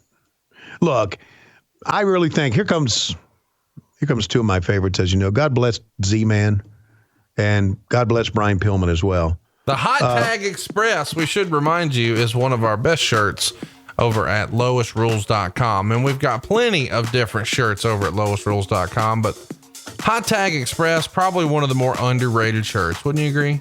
One of the more underrated shirts. You know, we've got a lot of underrated shirts. Yeah, I mean, the one everybody's wearing around my house is Low Key Big Hog, but I'm really looking forward to the Bill's Glass Bottom Boat Ride as a koozie, which I've actually got on order from boxofgimmicks.com right now. Hey, you know, one of the ones that is getting its stride in popularity, I didn't think it would, Slapdick Nation. How about that? Slapdick Nation. I thought that maybe Slapdick wasn't something that somebody wanted to wear on their shirt. But if you're a member of the Slapdick Nation, Conrad, apparently you're proud of it. By God. Let me tell you the coolest coffee mug you can have at the office. It's the Low Key Big Hog from boxofgimmicks.com. And one of the things that we sold a lot of this last week, Tony, are the baby onesies that say Low Key Big Hog at boxofgimmicks.com. But the beach towel of Bill's Glass Bottom Boat Ride and the koozie, it's too good to be true. And I've already actually purchased a couple of Low Key Big Hog koozies for friends because I know that they will wear them around the pool all summer long. It's boxofgimmicks.com for all the other stuff. It's loisrules.com for your t-shirts. And when I say stuff, they got beer steins, mugs, wind shirts, hoodies, literally all the silliness you could imagine. And we're adding more stuff every day. I've even got buttons on the way, Tony. What's your thoughts about having buttons for sale on here? You're welcome. For having a dick the size of Vienna sausage, you're welcome. I mean, I figure we might as well make some dividends off. I mean, this thing has not really paid off so far. Why not make some money with it here, right? Exactly. So one of the old gimmicks here we're seeing on the screen, Capital Combat here, Jim Cornette locked in the cage, the old Shark Tank cage, and wheeled out to the center of the aisle. At least it's not hoisted up above the ring like they used to do, right? No, it's not. And of course, it's in a strategic spot here because, as we now know, as history has taught us, this is where the entire Robocop gimmick is going to take place. So that's why it's, and you know, also Cornette was told very decisively, very frankly, leave the bars on the doors alone, because the bars on the door were kind of made of rubber. And a funny thing you're going to see when RoboCop comes in, you can tell that the bars on the door have been kind of pulled out a little bit. You could tell they were phony bars. But all this silliness with Cornette in there should not take away from the fact we've got 4 very good workers in here, in my estimation. And also, unfortunately, of the 5 guys in the ring, 3 of them have passed on. That's something. Yeah. Including the referee. Yeah. It's a crazy thing here because, you know, I don't think history really gives the credit due to all the performers here. You know, we've talked about how Bobby Eaton's one of the most underrated performers of all time. Stan Lane, more than adequate. Of course, nobody really puts him over the way they do Dennis Condrey, but I grew up on this version, so this is my favorite. But Brian Pillman and Z-Man were a really good tag team. And I feel like a lot of people sort of dismissed Z-Man as saying, well, he was just good looking and made that money and got the push for his looks, not necessarily his work. But when he was teaming with Brian Pillman, man, I thought they were a really good tag team. That slingshot that we just saw from the outside in, double team, spectacular move. That they did. Especially in 1990, you know? Right. These days, it would not be a big deal. It would be something you would see every Monday or Tuesday. But back then, man, that was a fucking hot move. That was a hot move. That absolutely, and you're right. They were, in many ways, a very, very underrated tag team. I don't know that I've told you this. Maybe I have. Did I tell you that I met the Z-Man as a little slapdick? No. Yeah. So yeah, I guess I've been saving this because I've had my mom looking for the picture, but my dad used to take me to, see wrestling in Montgomery. I grew up in Prattville, and we would go to the Montgomery Coliseum. I think it's called Garrett Coliseum now. And we would see WCW do their syndicated tapings there. And it would just be one enhancement match after another for hours and hours and hours. You know, those old days. Yeah. And beforehand, there was this deal that they would promote on radio and TV that if you came early, the first X number of kids got their picture with a WCW wrestler. And you didn't get to pick who it was. You just got in line, and then they said, okay, you're here or you're there or whatever. So of course, everybody in line wants to get their picture made with Sting or, you know, Brian Pillman. Well, I got the fucking Z-Man. How about that? And so I've got a Polaroid somewhere at my mom's house, and she's been digging for it, looking for me for a while to try to find a picture of, I don't know, like a 9 or 10-year-old me with the Z-Man. Wow.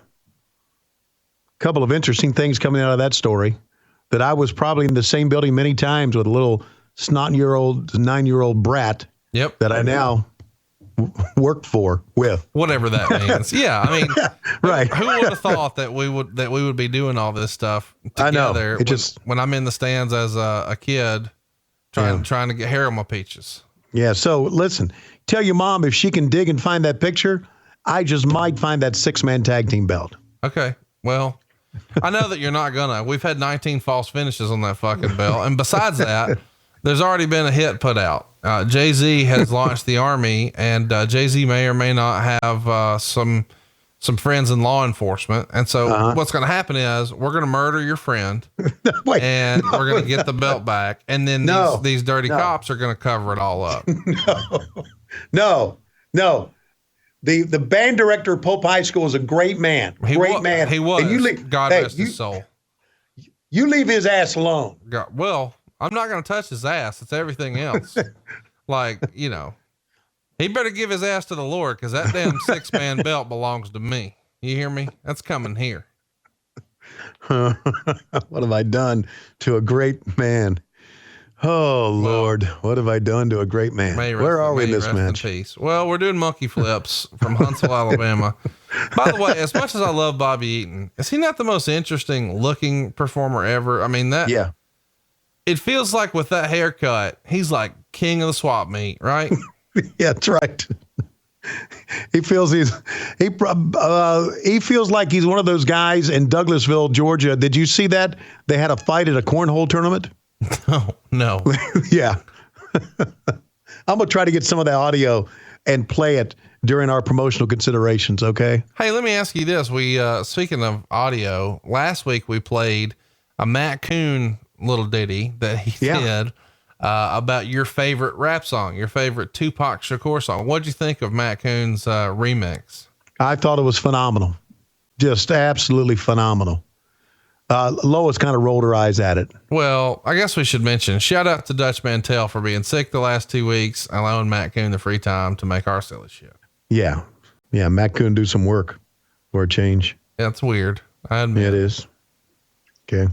Hey, I guess we should mention that, tickets are going on sale for Starrcast this week. And as far as I know, this is going to be your only public wrestling appearance this year besides MLW. But, you know, lots of people say, when are you doing the live show? When are you doing the live show? Well, how about we're doing it over Labor Day weekend in Chicago, right, Tony? Labor Day weekend in Chicago. And we are going to be loaded with some incredible things. If you've liked our podcast, if you've loved our podcast, if you heard us talk about a lot of these crazy characters that we've run through through our lives, then we'll talk about them in depth coming up when we're in Chicago. And I'm going to be there on Thursday and Friday in Chicago. I can't stay for the show on Saturday, but I really look forward to this because, you know, I've seen the website, I've seen the graphics, man. It's going to be one. This is not, obviously it's not WrestleMania, but this is pretty damn close for independent wrestling. Oh, no, this is WrestleMania for independent wrestling. You know, Cody and the Young Bucks put the tickets on sale, and the fucking thing sold out in like a half hour. More than 10,000 tickets gone like that. Right. So we're looking forward to being their official convention partner. I guess it was like some big surprise over the weekend that I'm helping put the thing together. I don't know why. It's a wrestling podcast convention. It feels like I've got 900 other motherfuckers. So here we go. But you are the pod father. Well, I didn't. You know what's funny? No, you are. I talked to Hurricane Helms about that this week, and he said, "Hey, motherfucker, you stole my gimmick." And I said, "What are you talking about?" He said, "I've been calling myself the pod father for fucking years." And I was like, "I don't call myself the pod father." He's like, "I'm not even mad. I saw that shirt and I was like, that shit looks good. Like it belongs with Conrad." So I got the blessing from Hurricane, and if Hurricane says it's okay, then it's okay. So hey, let's talk about Starrcast, because we haven't really talked about this or promoted it anywhere. Can we just smarten everybody up about what you're going to be doing at this thing? Because I think it's awesome. Sure. So Chris McDonald, the guy who does all our silly videos and a lot of the fun graphics, he's actually recreated the old TBS set. So we're going to have a TBS set there at Starrcast, and we're going to have you in an old Jim Crockett Promotions blazer with one of the old mic cubes, like back in the day, one of those old school mics. And you're going to be able to come with Tony Schiavone, stand in front of that WTBS backdrop, and he'll interview you and let you cut a promo like it was 1986. And as if that wasn't enough, Dave Milliken from DaveMillikenBelts.com is going to bring a whole host of ring use titles. So the tag belts that you see here on this very show that are held by the Steiner Brothers, those belts are going to be there. So you and your buddy could come out on the WTBS set with the original ring use NWA World Tag Team titles and cut a promo with Tony Schiavone. How fucking fun is that, Tony? Wow, that is absolutely tremendous. Take pictures, get to know each other, and think about what you want to say, man. Make it a good one. Cut a promo. It'll be there. In the digital world, it'll be there forever. And so we're going to have so much fun, and then we're going to be doing our. That's only one of the things we're going to be doing, right, Conrad? That's right. Later that night, that's on Thursday, August 30th. Okay. Later that night, we're going to do Botchamania. Now, Botchamania is something that you may not be familiar with, Tony, but it's basically the video version of what we do here, where they show you funny, silly clips and put little snarky comments over it. Our man Matthew is making the trip across the pond to give us an exclusive Botchamania greatest hits. And we're going to have that, and we're going to have some professional help, not just me joining you. We're going to have one of the world's funniest comedians, Mr. Ron Funches, watching that with you, doing some silly commentary. And that night is also going to have Cassio Kid opening up for Ron Funches. Cassio will tell you some jokes. Ron will tell you some jokes. And then Ron's going to sit down and make you laugh watching some of these hilarious hijinks from Botchamania. That's all going down on Thursday, August 30th. But the very next day, we're not done with Tony. Eventually, we'll have an opportunity for you to have breakfast with Tony on Friday. But around lunchtime, it's the main event. It's what happened when Tony Schiavone and I, our only live show, or so it seems, of 2018. And this time, we're going to have guests. We've talked about a lot of crazy characters on the show here. And there's rumor and innuendo that some of those same people are actually going to be at Starrcast, so we can get the band together. And me and you have sort of talked about some of the things and hijinks we could put together. Is this not going to exceed all expectations? I am super stoked about this, Conrad. Not only because I get to work with you and I get to see some of my friends again, but because, man, this is building up to be just a great week. And can I add a little surprise in there? Let's do it. All right. The Tony Schiavone that you see right now may not be the same type of Tony Schiavone that you see at the end of September. You know what? I have an idea what you're talking about, because the speculation is that you've been doing, or you have just recently started, DDP yoga. Yes, I have. Lois has too. And DDP yoga is actually going to be one of the workshops that we're doing at Starrcast the very next morning. So Saturday, September 1st, you'll get to wake up and do a workshop directly with Dallas from 8:30 to 10 a.m. And he's going to teach you everything that you probably learned this past week. How would you describe the experience at the Performance Center with DDP? Well, here's how I would describe it. Diamond Dallas said, come on over. I want to show you and Lois around. All right. That was the rib. The rib was he was going to work Lois and I out. Right.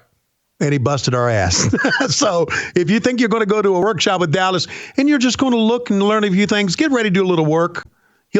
Dallas is the type of guy that will not take a no for an answer. His performance center is absolutely phenomenal. And Lois looked at me. She said, "We're going to work out today." I said, "Just go with it, sweetie." So we did a 20-minute workout.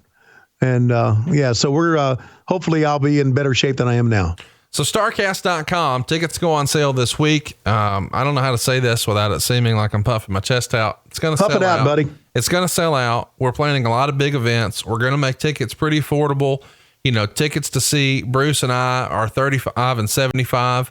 Tickets to see Tony Bruce and I last year were $50. We're going to be in that same range over at Starrcast.com, depending on what you want to do and who you want to see. But you'll have an opportunity to do all kinds of fun stuff that you might not normally imagine you can do. Like cutting a promo on the TBS set. Man, that's something else, dude. I'm excited. Absolutely. And just remember, it's all part of being in the clown show that Dave Meltzer's not invited to, motherfucker. He's going to be there. He's just going to be doing other stuff. But Botchamania with Tony Schiavone, Ron Funches, and Cassio Kid, plus a little stand-up, and you get to cut a promo with Tony. And then the next day, What Happened When with myself and Tony Schiavone, and of course, a whole host of guests. Eventually we will drip out that information on how you can do that VIP breakfast, lunch, or dinner, or whatever we work out for Tony. It'll be like a Dirty Dozen concept that most of you listening are familiar with. There'll be 12 fans. You'll share a meal with Tony Schiavone. We're going to ask to collect your cell phones just so you can talk about whatever we can't talk about here on the podcast, and then grab those phones at the end of the afternoon or the end of the meal. Take your pics, take your autographs, the whole deal. So if you've ever wanted to cut a promo with Tony, have lunch with Tony, see our show live with a bunch of silly guests, or watch Botchamania with Tony and a couple of comedians sort of cracking jokes, this is what you're looking for at Starrcast.com. Tickets are going to sell out. So when you see the alerts, snatch them up. Follow it on Twitter at Starrcast18. I'm fired up, man. I think it's going to be a cool event. Yeah, I agree. And you should be fired up because I know you've put a lot of time and effort into this. It's phenomenal, Conrad. It's absolutely phenomenal. And what's the website again? Starrcast.com. That's STARRCAST. So just like Starrcade. Right. So we squished Starrcade and and podcast together. So STARRCAST.com. It's going to be a fun deal. And, the All In guys are going to be there.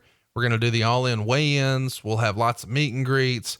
We've got a Death of WCW panel that weekend, which I can't believe, but the guy who wrote the book, R.D. Reynolds, he's going to be there along with Dave Penzer, Eric Bischoff, Kevin Sullivan, J.J. Dillon. Lots of fun stuff planned. An NWO reunion. Terry Funk will be there looking at his empty arena match with Jerry Lawler. We're going to review the War Games with J.J. Tully, Lex and Animal. Jeff Jarrett will be there. We're going to roast Bruce Pritchard. I mean, we've got tons of fun, silly, interactive events. Starrcast.com. And now I'll stop shilling it. And I guess I should say, because apparently this is big news, I am helping put it together. So it feels weird. It would have felt super douche to me, Tony, to say Conrad Thompson presents Starrcast 18. That's not what I do. The name of this show is What Happened When with Tony Schiavone. The other show is 83 Weeks with Eric Bischoff. The other show is Something to Wrestle with Bruce Pritchard. My name doesn't belong on there. I'm a fan, but I am a fan who I think has the finger on the pulse of what we other fans want to see. I think this is all saying, and we've been doing our podcast now in our second year here, and we're watching Capital Combat and making fun of it. And, we want you to watch along. You don't have to watch along with us, but you're doing all these podcasts and their MLW is back on. You got the sellout of of this All In event. And Diamond Dallas Page said this to me the other day. He said, you know what? Now is one of the greatest times ever in pro wrestling. And it really is. When we thought that Vince had the corner on the market, that it was either him or nobody, that's not the case anymore.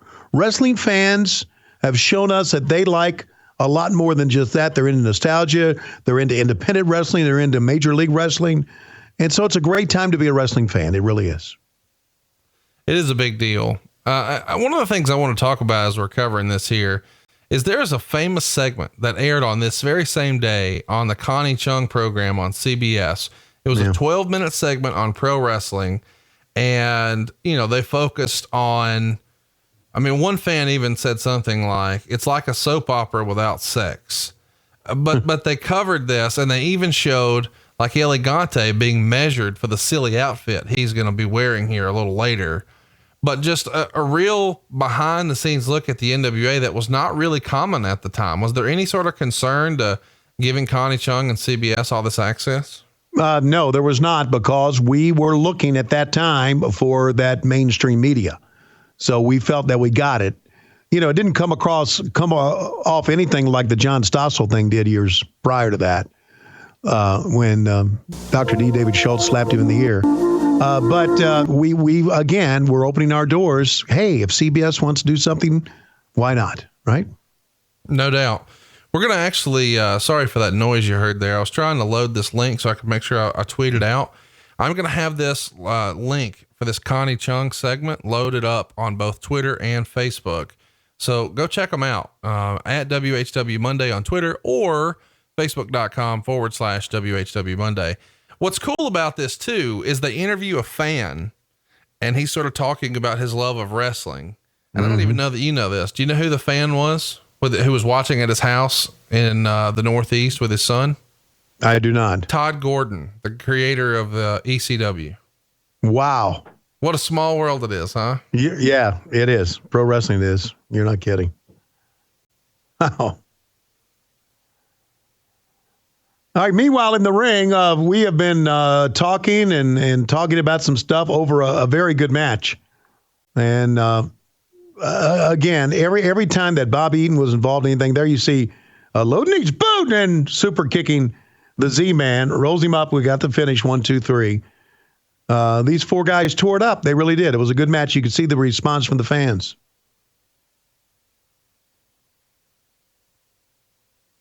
Get out of here. Get out of here. Pulls Bobby out. Match is over. There's Tim Smith, the cameraman, with his back to us. They unlock Jim Cornette. And Conrad, I don't know if you're ready, but we're just about ready for the Robocop thing. Give everybody the time cue here. Okay. My time cue is 1:27:17, 18, 19, 20, 21. Are you about at that time? 22? Yeah. Showing the replay. There's a kick after he loaded his foot right in the shoulder of Z-Man. Did a good job of selling it, and Bobby just rolls it right through. And they executed this finish quite well. Then a sprint there you see down in the corner. And now, as you can see, the new United States Tag Team Champions. And we are looking now at the cage. Why are we looking at the cage? Could this be where they're going to throw Sting in? But first, let's talk about our next shitty pay-per-view, the Great American Bash, July 7th, Baltimore Arena, 7 to 10 p.m. Eastern. Call your local cable company for availability. We promise you will be disappointed. We always did, it seems, the Great American... Oh, wait a minute. Wait a minute. We got some guys coming out. They're going... Wait. Do I see... Is that Peter Webb? Robocop's trying to butt fuck me. It is Peter Weller. Look at that foot. Holy shit. We're out of time. Let's go back to the ring. Wow. That was pretty dramatic, don't you think? Yeah, it's okay. I don't know what to make of this, man. I mean, this is your first pay-per-view back. Here comes Sting. Yeah, how would you describe what Sting's wearing? Because he's got, I don't know, these weird high tops, what looks like some Zubaz of some sort, but he's got wrist tape on. And I need you to describe the shirt. How would you describe Sting's shirt? This would be a tank top for a fat guy from Gold's Gym that was just hanging down on him. Or as we say, a tattooed wife beater, right? Gold's Gym. That's what it is. And Sting ran Main Event Fitness. So figure that one out. And now this is how clusterfuck we were. Wait a minute. Are we looking for Robocop? Is Robocop here? Wait a minute. They got Sting. We better go over and get Sting. There's Robocop. But wait. Oh, Sting has been thrown into the cage. He's been thrown into the shark cage. And Lurch has him by the neck. And Sting's reaching back. And look, to serve and protect. As a matter of fact, I know for sure this is faster than Doug Dellinger ever got to an arrest. That is for sure. And now Robocop is going to look quickly now. Those bars are already bent, but he's going to, look how strong that motherfucker is. And the thing just came right unlocked, but then he still pulls it off the hinges. Yes, sir. I got to tell you, I know you hated all this, but as a kid, man, I thought this was awesome. But if you saw right there, Robocop's left leg popped off and he had to push it back on the thigh, which is awesome. Well, that's the thigh. Isn't that where he usually kept his gun in the movies? Yeah, but I was probably on the right, not the left. Well, maybe he was pulling for his piece there. I don't know. Who was playing the RoboCop character here? It was a Hollywood stunt man. Look, he's holding that left leg in place. Yeah. See? Go. Sting saying, "Is your left leg okay? You sure you're not Peter Weller? You sure? Are we done?" Well, that is shitty angle. You know what? The way he's walking right now, holding that left leg. Look, there goes the left leg flapping around. The way he was walking, and he's banging it back in. The way he was walking, though, that's the way I walk when I got to take a shit. Like, I didn't realize it until I just did it, but that's I got a shit. I'm Robocopping. That's our new shirt. The next time you're like touching cotton, as Cassio says, or you're prairie dogging, as Tony Schiavone says, your new version of that for WHW is, hey man, I was Robocopping. And we'll know what that means. Yes, we will.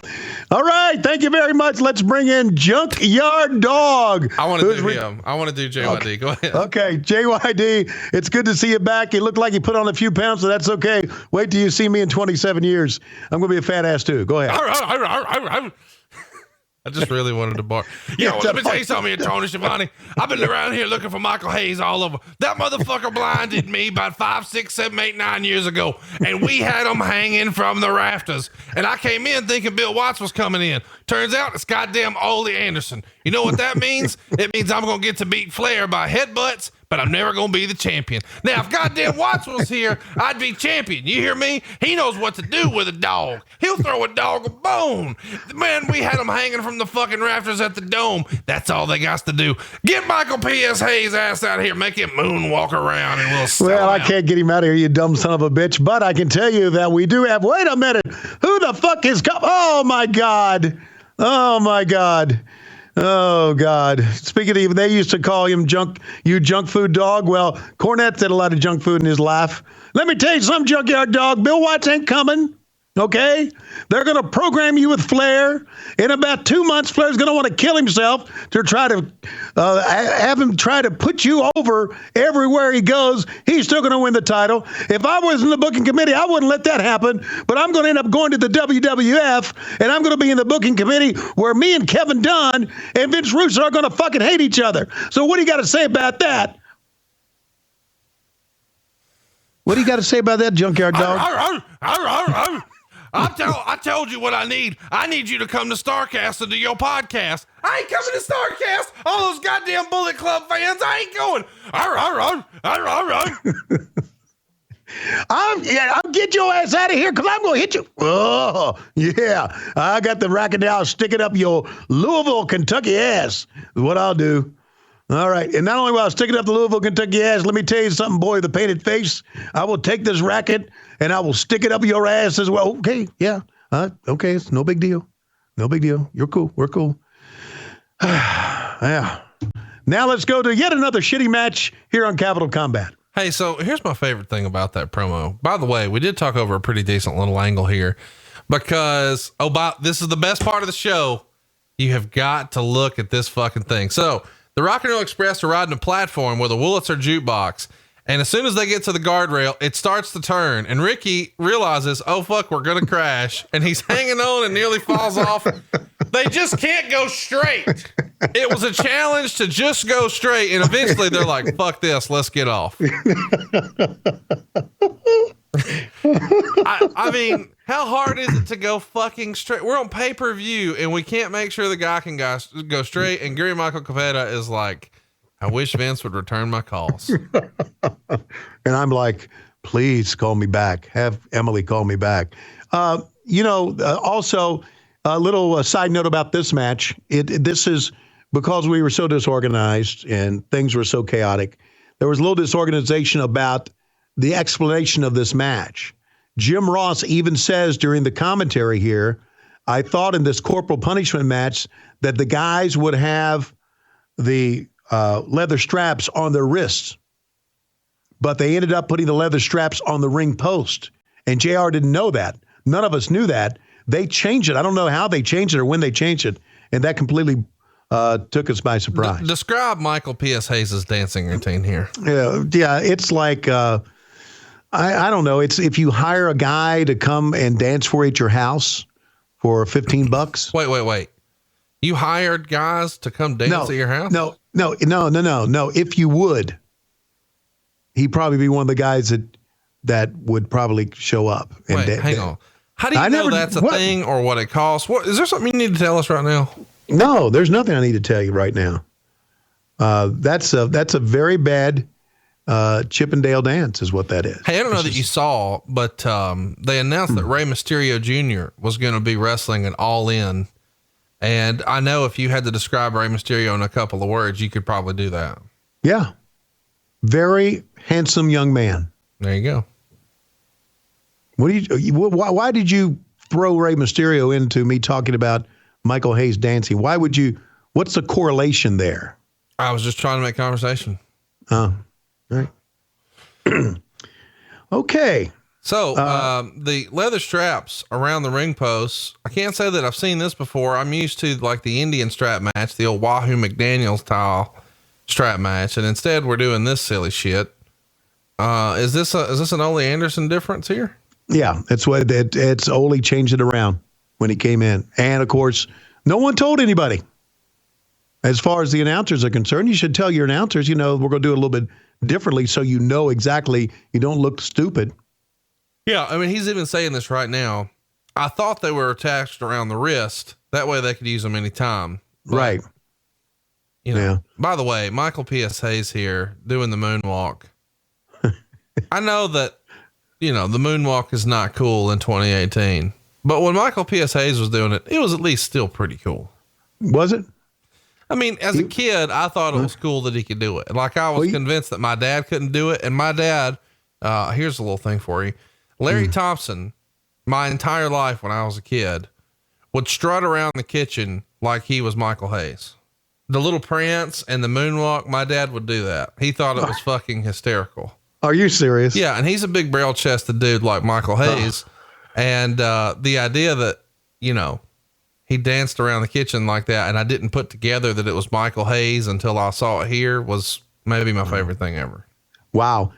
Can't wait to see your dad again because he's going to moonwalk for me. Oh, he can fucking do it, especially when he gets those Coors Lights going. He'll turn on some Eagles, Heartache Tonight. Get out of the way. Here comes some moonwalking. Am I wrong here? And they don't have a close-up right now, but did Michael Hayes have eyeliner on here? No, he definitely does. That was his gimmick here in this era of the Freebirds. It's a shame that, this is the only WCW action figure he had. I know he had that crappy AWA one, but he had this version with Jimmy Jam Garvin, and this is not nearly the Freebirds that it was when it was Terry Gordy and Buddy Roberts. But I always thought Jimmy Garvin, maybe not this era Jimmy Garvin, but a few years prior, that world-class Jimmy Garvin, I really enjoyed his stuff, but I didn't, for whatever reason, this version of the Freebirds is like a little disappointing. I wish we had the old school version with the Rock and Roll Express. I wish we did too. And I wish Jimmy Garvin was gorgeous Jimmy Garvin with Precious. That's what I wish. As far as, this was a Michael Hayes figure. Action figure back then. It looked like this. Oh yeah. It was different tights, but yeah, he looked just like this. Wow. He had the silly eyeliner and, the long pants like this. And yeah. They could make a action figure for Michael Hayes today. It would sell like crazy. If they did one of those loud suits where everything was coordinated. Yeah. You know what I mean? Like he's got the sleeves that are a little too long and the matching fedora and the matching shoes. Right. I mean, I don't know. The fanny pack. In my head, he just goes to like Steve Harvey and D.O. Hughley and says, "Give me your hand-me-downs." Right.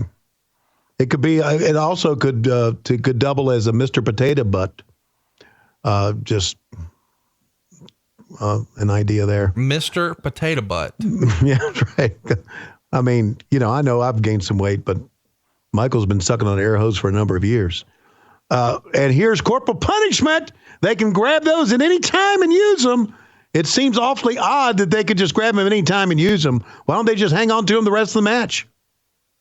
Isn't that kind of weird? Kind of a fucked up type rule here, when you think? I love it. I gotta say, man, this era of WCW is loaded with talent, but it just doesn't feel like, everybody's being used to their potential. Is that the reason why it just doesn't seem good? I mean, you say, I gotta say here, it's loaded with talent, but still the shows do not seem good. They're not. So what's the rub here? Is it booking? Is it misuse of talent? Is it because Turner Broadcasting is just a complete clusterfuck of a company? What is it? What's the answer here? I don't know. Just maybe for pure wrestling fans, this type of wrestling, okay? This type of wrestling is great, but for mainstream wrestling fans, this is past its time, the Southern stuff. I mean, the Rock and Roll Express at this time, we're talking about what? 4 years removed from where they were the hottest thing in Jim Crockett Promotions, where they were selling out with the Midnight Express everywhere. Maybe this has gone past the prime of that. Maybe the shelf life for this stuff wasn't as good as we thought it would be. I guess we should mention here, people were pretty fired up about this show because of Robocop and because there wasn't a title change in the main event. As a kid, really? I liked Robocop. As an adult, I see it's fucking stupid. Well, you know what? There were adults, fans. I don't know if you noticed as we were kind of making fun of it, as we always do. There were people that when Robocop pulled apart the bars and pulled off the door, there were adults that popped, that cheered it.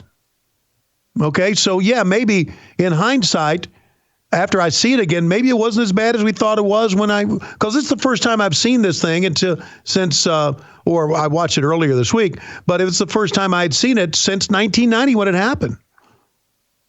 I wanted to put it behind me, Yeah.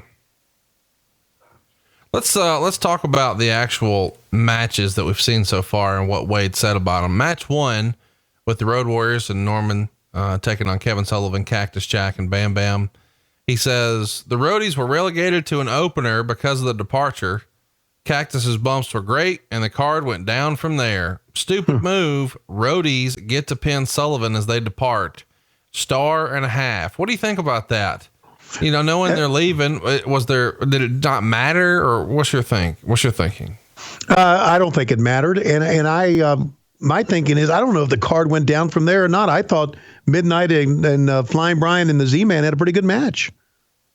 Oh yeah, for sure, no doubt, no doubt. Did he say the card went down from there or the match went down from there? I think he just means. I think he meant the match. Okay. Match 2, Mark Callous pinned Johnny Ace in a long, boring 15-minute bout. I would agree. Callous did not impress. Stupid move, trying to get Callous over as a giant by matching him against the deceptively tall 6'5" Ace. Dud. Yeah. Dud rating. Pretty harsh. Yeah, try to get the big guy over. Just give him a good gimmick and he'll get over. Match 3, Paul Ellering pinned Teddy Long in a mercifully short non-bout. Ellering hit Long with Long's own loaded glove. Stupid move, promising head shaving, while Long simply got his hair trimmed. Right. -2.5 stars. I would agree with that. Absolutely. And again, as Lois said, why are we cutting the hair of two bald guys? I like that you make Lois watch these with you. Man, these guys are wearing each other out with these straps. Robert Gibson gives no fucks. Yeah, I know. Yeah. And you just wonder if there's, you got to think, if I'm going into a match with a guy who's going to wield a strap against me, I got to scratch my head and think, do I have any heat with that guy in the past that's going to come out here in the midst of all this, that he's going to do a little receipt on me in the middle of the match? Could be. Don't know. I'm not saying there were problems with the Rock and Roll Express and the Freebirds way back when, but if there were, this will get a chance to say, oh, I was just working those straps. Sorry, did I hit too hard? Let's talk about what's next here.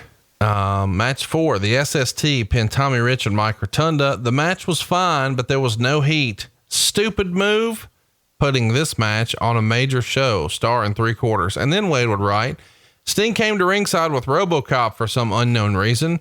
The Horseman attacked Sting and locked him in a ringside cage meant for Jim Cornette.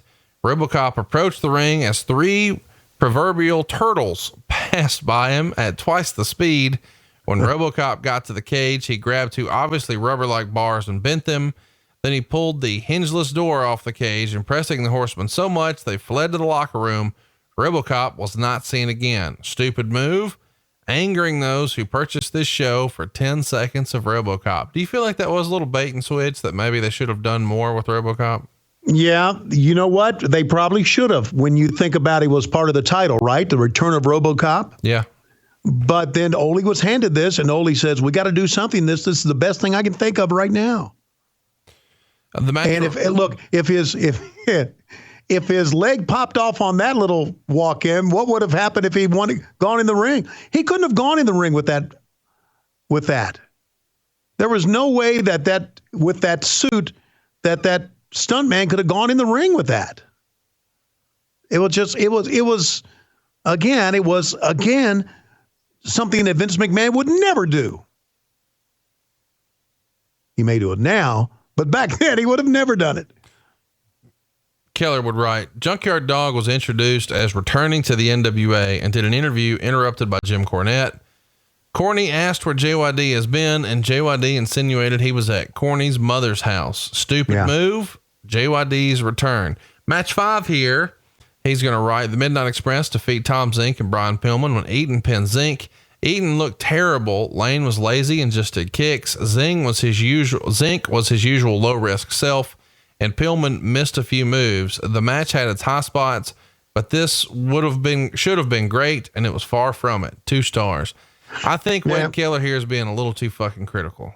Yeah, I do too. And I hate for any writer to use the word lazy. Yeah. You know, I don't get that. What makes you think he was lazy? I don't know. The match we're in now, the Rock and Roll Express defeated the Freebirds when Morton flew off the top rope with a sunset flip on Hayes for the win. The country whipping match was supposed to be a brutal match between 2 teams that despised each other. Instead, they went through the motions and used the whip sparingly. Stupid move, not attaching the whips to the wrestlers and putting them in the corner for the wrestlers to use when they wanted. Even Caudle and Ross questioned the logic. 2 stars. Yeah. Let me ask you, and I've hardly ever read anything of Keller's stuff. Did he always come up with a stupid move? No, it was something he was trying here. Okay. Okay. Let me run through some other news that's pretty popular here. Joe Pedicino's number was reported last Monday to say that the Capital Combat Show of Washington, D.C. was interested in purchasing the NWA. So Combat was, and I'm not exactly sure where he's going with this. ComSat rather. ComSat Cable, not Combat. Okay. ComSat had part ownership of the Denver Nuggets, and allegedly they were reaching out maybe about trying to buy their own wrestling territory. Of course, it never happened, but here in 90, that feels super far fetched. Did you ever hear about a cable company trying to buy you guys out? No, not at all. Not at all. It's an interesting deal because apparently Vince McMahon gets wind of this and tries to reach out and purchase the NWA from Ted Turner. And allegedly Turner responds and says, no, it's not for sale, but how much would it take for me to buy you? Did you ever hear that story? Yes, I did. Yeah. How fun is that? Yeah, that's fun. And that really pissed Vince off too. I'm sure it did. Oh, big time. And that was just, 2 guys getting the measuring stick out. Of course, everybody in the NWA is denying that there is any interest to sell, which obviously there was not. He reports here as well that you did not want to be on camera upon your return to the NWA, at least not full time, but that the departure of Cruz and Funk sort of forced you into that position. You wanted to do more producing and work on the syndicated shows. And he was very complimentary, saying that the improvements after your arrival were great, running down wrestlers, appearing on the show pictorially, and then using the wrestling wrap-up segment. But he says the announcing with you and Ole sort of paled in comparison, just because you guys weren't really cohesive. What do you think of working with Ole? And is that accurate? You didn't really want to be on camera as much. No, I didn't. It was always my intention down the road to just do producing. But I do know that, announcers made better money than producers made normally. So I never did want to be completely done with announcing. So yeah, he's right. I didn't really care about being back on. And if I wasn't going to turn it down. And as far as working with Ole was concerned, Ole was difficult to work with as far as announcers are concerned. He wasn't a color guy. Right. He wasn't an analyst. He was a character. Jesse the Body Ventura was a character. Bobby the Brain Heenan was a character, but they were also very good at putting guys over. And I'm not so sure Ole was that good at doing that. Let's talk a little bit about Stan Hansen, because it's reported here that Hansen is going to be coming in. And of course, we're going to see him this summer. And they're guessing, and they're correct, that he's probably going to be working with Luger for the U.S. title. But the big news that I saw in this entire issue was that Tommy Young, one of the most prominent referees of all time, had officially retired thanks to the back problems. What do you remember about hearing that Tommy Young, a guy that you sort of grew up on, is now done? Yeah, it broke my heart. And Tommy would show up at center stage and would show up and come back and talk with us, hoping that he could get back into working. But the doctor said he couldn't do it, and he couldn't do it. And that was really bad. It was really bad. It's kind of a freak thing. I don't know if you've ever seen it. I don't know where it is, but someone just missed a move or something, and Tommy hit the ropes head first, and his neck snapped back, and that was it. His career was over. Doctor said he shouldn't do it again, or couldn't do it again. It's a crazy finish, man. I guess we should mention in the Torch, about a week after this, 6 days later, Ric Flair was pinned by the Junkyard Dog in St. Louis on a Friday night match after a headbutt. Of course, it was non-title.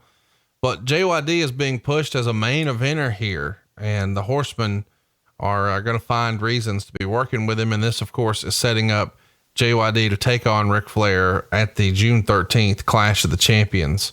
What do you think about inserting JYD into the main event picture like this? Well, JYD has certainly had plenty of exposure. Let's face it, Junkyard Dog was a major star for Bill Watts, but he also was on Hulk Hogan's Rockin' Wrestling, wasn't he? Yep. Back in the day, so he was a big star in the WWE or in the WWF back then. So it was understandable, but also it was tough to have him work against Ric Flair, because Flair is one of the great workers ever, and JYD just was not that good of a worker. He was a great character, great rap, fans bought into his shit, but he wasn't a great overall worker. And so it made Flair, and I've talked about this before, very, very miserable. There was also a thought that, and I don't know this for sure, but there was also a thought backstage, and maybe Flair thought this, I don't know, that because of his run with Bill Watts and the great money he made with Bill Watts, that also JR was pushing for him to be in the main event, because JR was there at that time when JYD was a big star. And whether JR had that big of influence with Hurd, a lot of people say he did. I know Eddie Gilbert said that. I don't know, remains to be seen. I never did know that for a fact, but that was some of the talk at that time. Let's catch up on the other news. It comes out that Kendall Windham and Blackjack Mulligan had been sentenced to 27 and 24 months of prison, stemming from charges of selling counterfeit bills late last year. This is a story that had to shake up the NWA. Is it true? Did you ever hear the story that the way they got caught was trying to buy a car with 20s? I didn't know that. I didn't hear that. No. that was the story going around backstage. So, well, they tried to buy a car with a bag of 20s. I'm thinking, really? Maybe that would be a red flag. Whether that was a story or not, I don't know. That's amazing. It's also in the news around this time that Paul Orndorff and Big Van Vader were coming to the NWA. Of course, at the time, nobody really probably knew what they had with Big Van Vader, but Paul Orndorff coming in 90 after his years on top in the WWF feels like a major thing, does it not? Oh, yeah. And as we know, Paul Orndorff went on to be a very valuable person in the company. It's kind of fun they come in together, though, knowing what we're going to see happen at center stage years later. Exactly, at center stage, that I would see happen right at my feet. All right, now we want to bring in a young man who I know is one of the great power lifters, wrestled in Continental Wrestling, and let's bring in Doug Furnace. Doug, I want to ask you about Lex Luger, since I have nothing to talk to you about. Can you tell us him? Well, I do understand Lex has been sick, Mr. Schiavone, but it's good to be here on this program to be with you. And I look to be one of Sting's dynamic dudes coming up. Thank you very much. It's good to be with you. And I hope to be a part of WCW for a long, long time. And as far as Lex Luger is concerned, if he ever needs my help, I'll be there for him. Thanks, Doug. I'm sure you'll be a big star in Japan one day. And there goes Doug Furnace. And now let's bring in Sting. Sting, would you please come in here? I'm still looking for him. Would someone cue Sting? Whoa, Sting, what the fuck? What's going on in the back? How come you're not out here when I asked for you? What in the world's going on? Only thing I know, Schiavone, take a look at this Gold's Gym shirt I got on and bring the camera in a little bit. Do I look cross-eyed to you? Does this paint, black on one side, white on the other, make me look cross-eyed or wall-eyed to you? And did I really need to shave, do you think, to put this paint on? And how long do you think it takes to do my hair? Do you think I use mousse or do you think I use gel on my hair? The only thing I got to know is, do you think this paint makes me look cross-eyed, Schiavone? And I wonder why you think I would have to dress up to this shitty angle. You want to get me in the ring, Horseman? Let's get in the ring. Tony, one more question. Does it look like there's something in my teeth? Oh. What the fuck? Let's go back to the fucking ring. That might have been better than what actually happened. Man, this is not a good show. I can't believe we've got 50 more minutes of this horse shit. You know what? Not only do we have 50 more minutes of this horse shit, Conrad, we got 50 more minutes wrapped up in 2 matches. 2 matches. That means 25 each.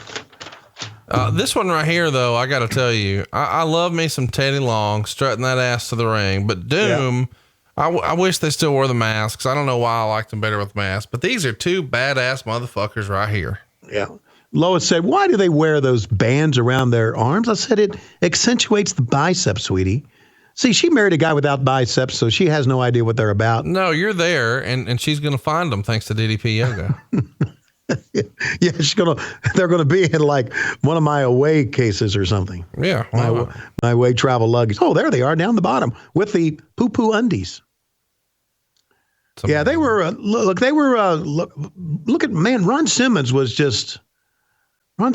bad motherfucker, wasn't he? The baddest of bad motherfuckers. Yeah, he was a bad motherfucker.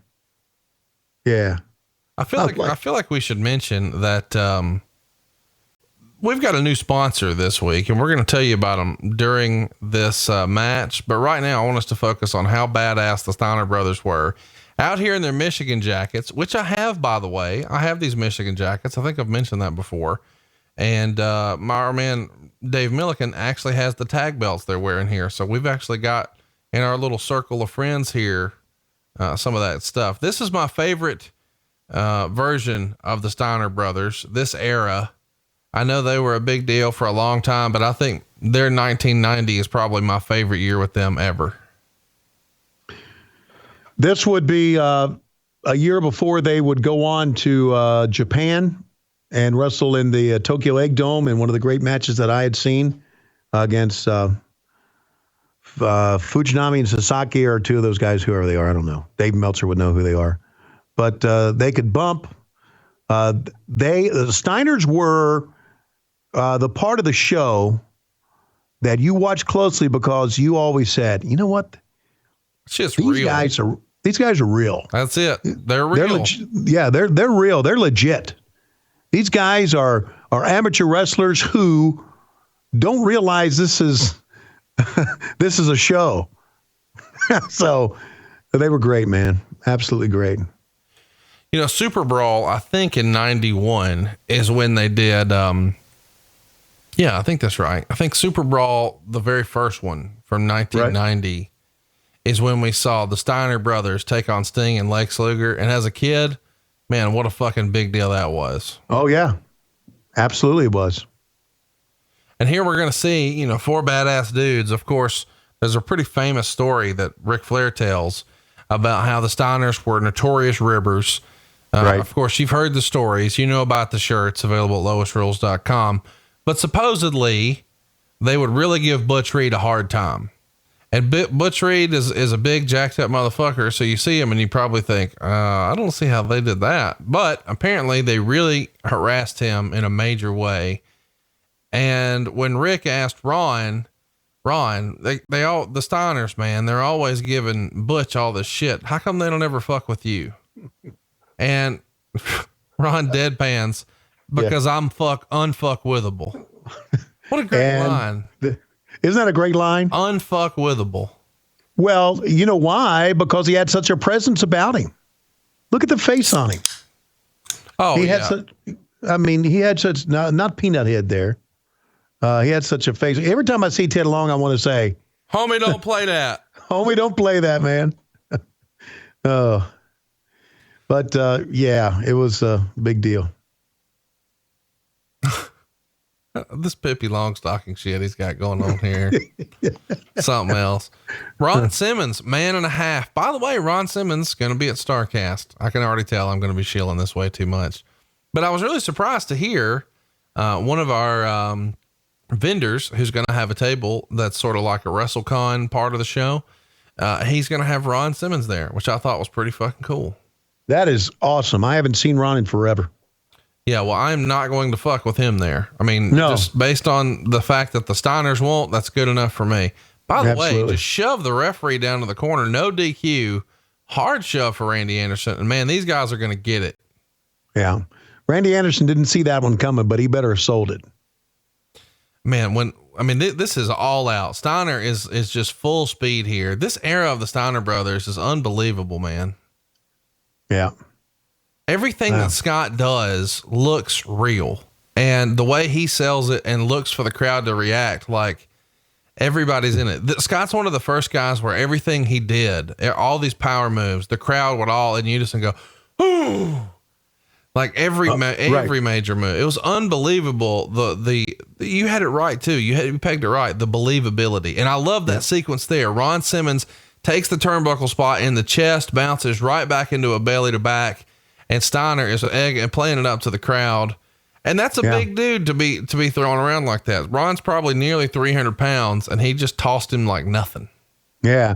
And you can almost see Scott saying as he gets on the ropes there, he looks out of the crowd and screams out of the crowd, "You think this shit's fake? Well, I'm not, motherfucker. Watch this." I mean, so believable, which is probably why so many people think I have a death wish for what we've done on this show. Yeah. Again. It's a fucking rib.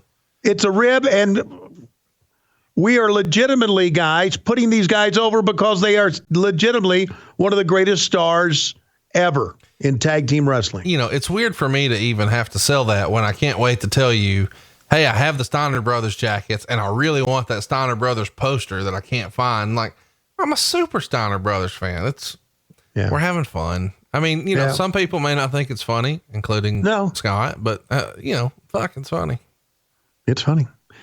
And again, a lot of people just want to try to stir up shit, right? Yeah, that's exactly right. Now let's stir up some shit though for our mans over at the Yeti. I don't know that we're even in the loop on this. Have we talked about this? That there's a 2 to 5 player card game on Kickstarter right now. And, the name of the game, Crypticuffs, and there's the cryptoids in the game. But the real deal is it's like the Yeti. I mean, that's why we're here talking about it. Broke Bear Games has spent the last 2 years ensuring that their new game, Crypticuffs, is fun, easy to learn, and has a high replay value. They don't want you to just play it one time. And now this thing's live on Kickstarter and they need your help. So it's called Crypticuffs. It's a 2 to 5 player strategy card game where some of your favorite cryptozoological creatures, I'm talking like Bigfoot, the Loch Ness Monster, the Mothman, and go ahead, give it to him, Tony. The Yeti! Battle it out to see who is the top cryptid.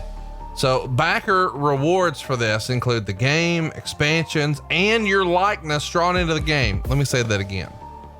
You can not only get the game and the expansions, you can get your likeness drawn into the game. Find Crypticuffs on Kickstarter. It's kickstarter.com/profile/Broke Bear Games. Or just go to Kickstarter and search for Crypticuffs. That's CRYPTICUFFS. And you can stay up to date by liking the Broke Bear Games Facebook at facebook.com/Broke Bear Games. This is going to be fun, Tony. And the next time you and Lois come over, I can't wait to kick your ass at this. Really? Well, do you think you're a big deal just because you helped name one of the characters? Hit them with it again. The Yeti! But I know that I'm gonna get the Iggy here from Logan, one of the guys who put this game together, and I'm gonna know exactly how to beat you with the Loch Ness Monster or the Mothman or Bigfoot. But so wait a minute, whoa! You're gonna get the Iggy from Logan. In other words, you're gonna try to cheat your way to beating me. Is that what you're saying? If you ain't cheating, you ain't trying. Okay. I mean, I'm just saying.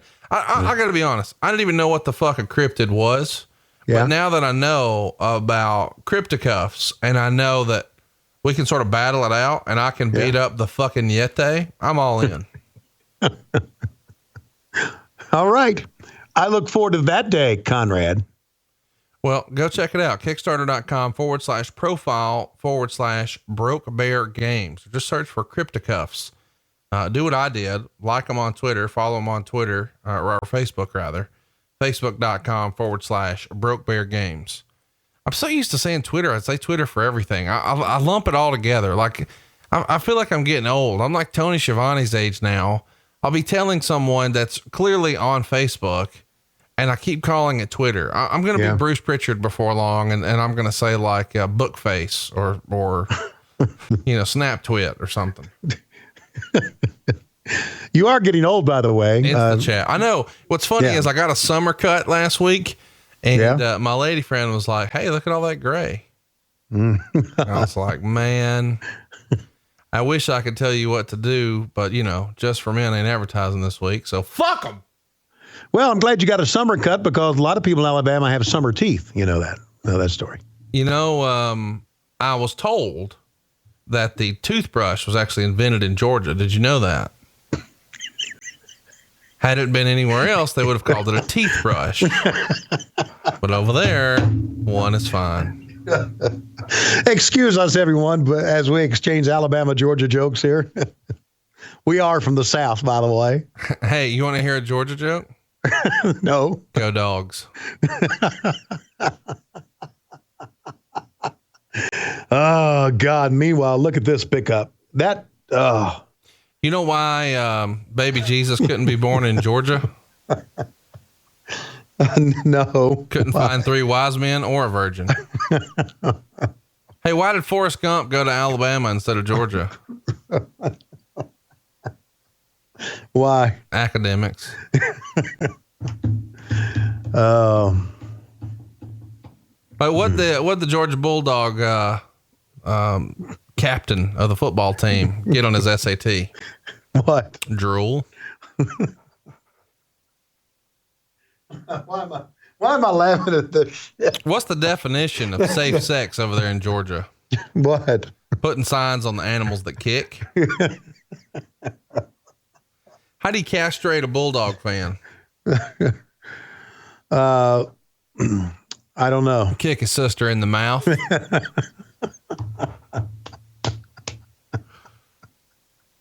Why do all the trees in Florida lean north? Why? Because Georgia sucks. How can a girl from Alabama tell when her sister's on a period? I don't know. It's too bad. I'm not going to tell it. You gotta. Come on. Have you heard what we've said on this show? Let's go. This is your friend Old Commentary Ninja. Sorry to interrupt, but keep your version of Capital Combat rolling. We interrupt, though, to tell you that we cannot let this punchline of the joke exist as it is in this form. Tony wants to keep his job, and his marriage. Now back to our show. Okay. Oh my God. Roll the credits. You did it. You did it. I didn't think you could do it. You did it. I'm going to pull it out in post. Oh. No, you're not. No, you're not. You're going to have to, I don't know what you mark the time. Holy shit. God damn. I can't believe you did that one. That's probably fine over there in Georgia. Hey, I guess we should remind you, we're talking over a couple of badass dudes here. Rick Steiner giving Butch Reed the business here in the corner. Hey, you know, Scott's always been known as sort of the more volatile. I've been up too late. Those two. Yeah. Yeah. Whatever. I feel like we should just take a break here to remind everybody. Our taping schedule for this show is beyond fucked now that baseball season's back on. Like, yeah, it's late at night. It really is. So this is late at night on Mother's Day. And, you know, it was our first pool weekend here at the Conradison. So I'm burnt and sleepy, and there may or may not have been beer consumed yesterday in excess. And then I had to go appease mom and play it off like I wasn't hungover. It's been quite a day here at the Conradison, and we're taping it in the wee hours. So this is fresh right off the press.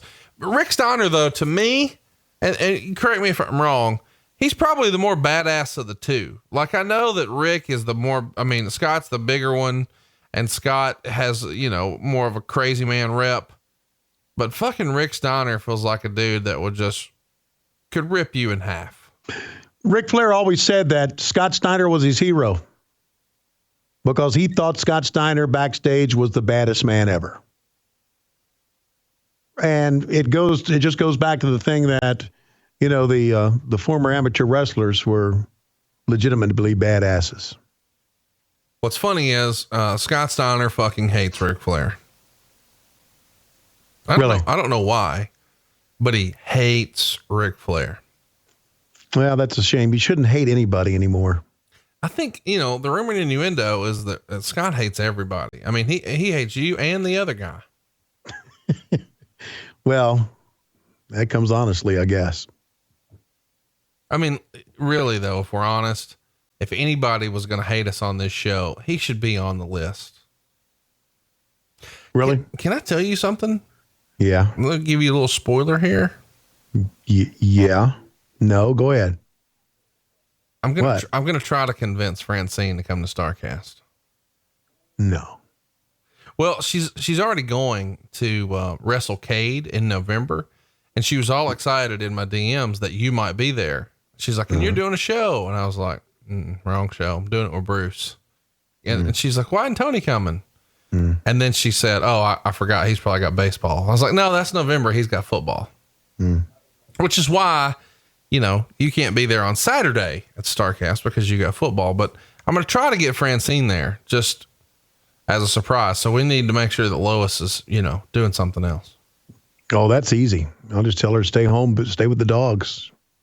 Yeah. Clean up the fucking dog hair for the first time this year. Do you think if she cleaned up the dog hair, the belt will just appear? It might. That's actually been one of my concerns, that if I could just go look in the corners of your house, like the dining room, which I've never been invited to your house, by the way, but in my head, that dining room's not used that often.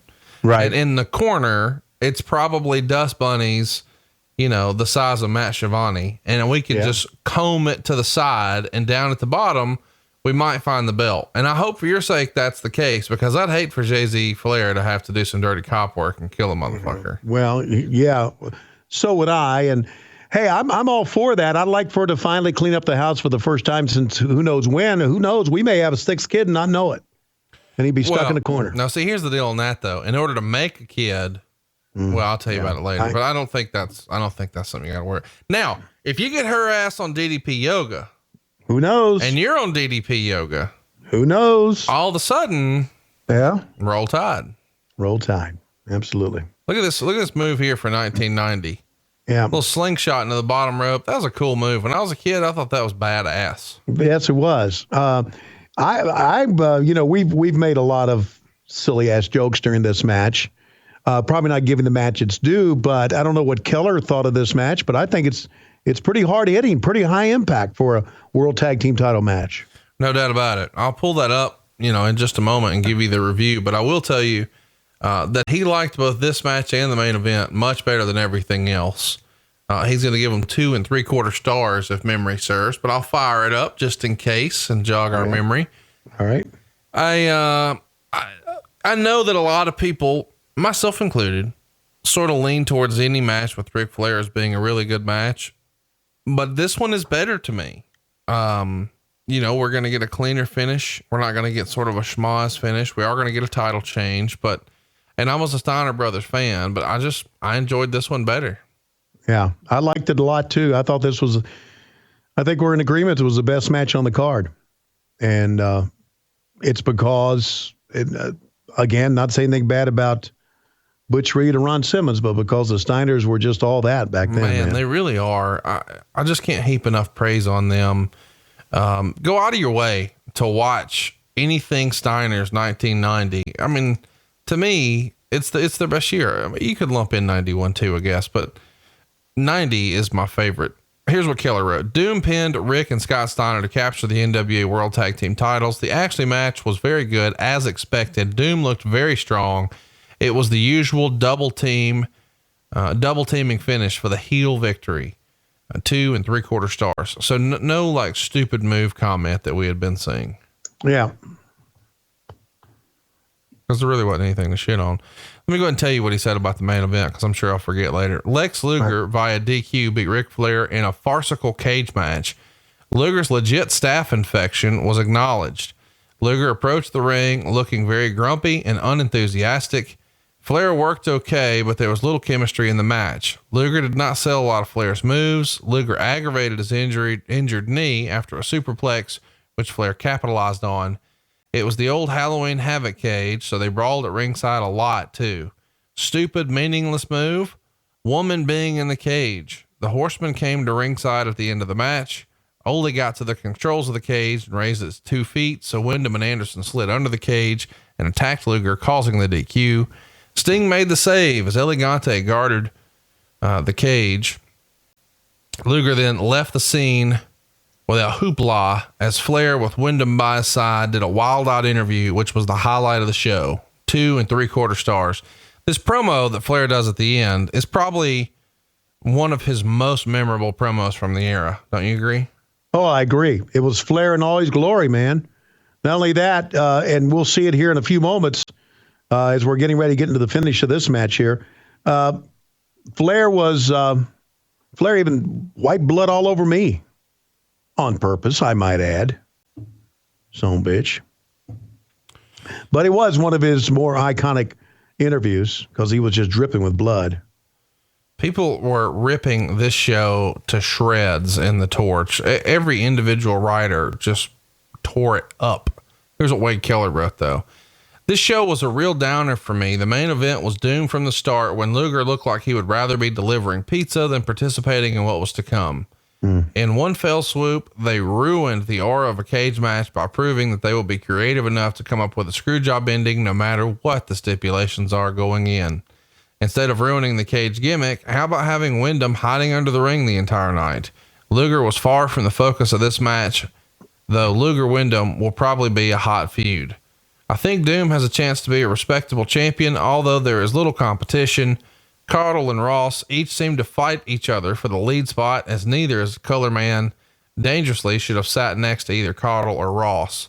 They have little respect for the fans who paid to see Robocop. I agree that it should have been hyped like it was, but when you do build a show around a character, it's only fair to include him more. It was good to see Doug Furnace introduced again. Teddy Long looked better after the haircut, and the show that had the atmosphere of an episode of WCW, but well below a Clash or a pay-per-view. Bottom line, I should not have to pay $14.95 to see an angle. I pay money to see a show sponsored by promoters with enough guts to provide a clean, satisfying finish. 1.5 is his rating. Of course, this is out of 10, and this is not good. No, that's pretty low. I agree with you shouldn't have to pay money to see an angle. That I agree with 100%. It's pretty apparent that Wade, that's the second time he says Paul Lee should have been in there. So I mean, we know who was calling Wade. That's just the fact of the dirt sheets.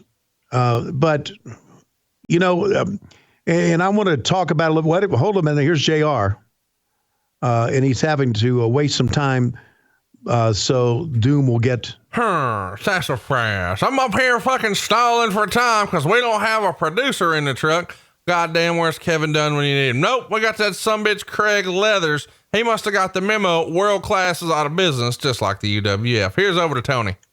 All right, thank you very much, JR. And I have to say that my makeup has kind of stayed on my face. What do you say, Teddy? Tony Schiavone, let me take that microphone from your white hand and tell you one thing. You know, as always, I'd like to open up by saying this. Homie, don't play that, but we going to play that tonight because we are the World Tag Team Champions, and I'm the only one standing here that's ever going to be in the Hall of Fame. Well, yeah, man, all right, let's talk to Hacksaw Butch Reed. Let me tell you something. Steiner Brothers, you have fucked around with me long enough in the backstage area. That's right. I'm not taking that shit anymore because I am a half of the World Tag Team Champions. Go ahead. Fuck around with me all you want, but take a look at what's around our waist. We are the World Tag Team Champions, and I will never, and let me say this again, will never eat at Shoney's in my life. And I'll never go back to school. I'll never go to Cherokee County School. I'm from Warner Robins, Georgia. We're smarter in Warner Robins, Georgia than we are in Woodstock, Georgia. And that's the way it is. And we're going to have a great party tonight. And you know you can't fuck with me because we're the World Tag Team Champions. And one day these belts, let me say this, are going to be a part of Starrcast in Chicago, Tony Schiavone. And the party is on. And let's go. Have a good time. All right, there they are, the World Tag Team Champions. And you can see those belts in person. You know when, you know where. Yeah, it's Starrcast. Hey, you know, I do want to say something about this match. This match, and it's all coming back to me now. Okay? This match was originally booked for Luger to go over. And then Sting refused, or Flair refused, wanting to do it for Sting instead. Is that what you heard? I mean, I'm just guessing. No, Ole didn't want to switch it to Luger. But how are we going to do it in a cage without and have the Horseman be involved? We're going to raise up the cage, right? And Barry Windham's going to slide under, right? And how are we going to explain that the cage has been raised up? How do we explain it? Jim Ross said Ole Anderson has commandeered the cage. Yeah, he does. He does a good job of that. He does a great job of that. But in the context of trying to be real and trying to be logical, how did he know that? I just thought that was so silly to me that was the rationale that Ole and whomever gave us to try to explain the cage going up. Look at this entrance set here. This is a big deal for you guys to go to this. I mean, I don't know how you describe the entrance set, but big pyro and Flair in this fucking robe that just evades me. It's the famous black and white silver butterfly robe of Ric Flair. If you know where this fucking thing is, hit me on Twitter at hey, it's Conrad. I am a buyer. That's my holy grail of wrestling collectibles right there, Tony. Look at that thing. Wow. It's spectacular. And so is she. And, I don't know, maybe the band director at Pope High School has the robe as well. Well, wouldn't that be funny? Huh? If he does, I'll let him live. Look at this pyro, man. You guys are going all in on the pyro. Big entrance for Luger, another big set of pyro here for Flair.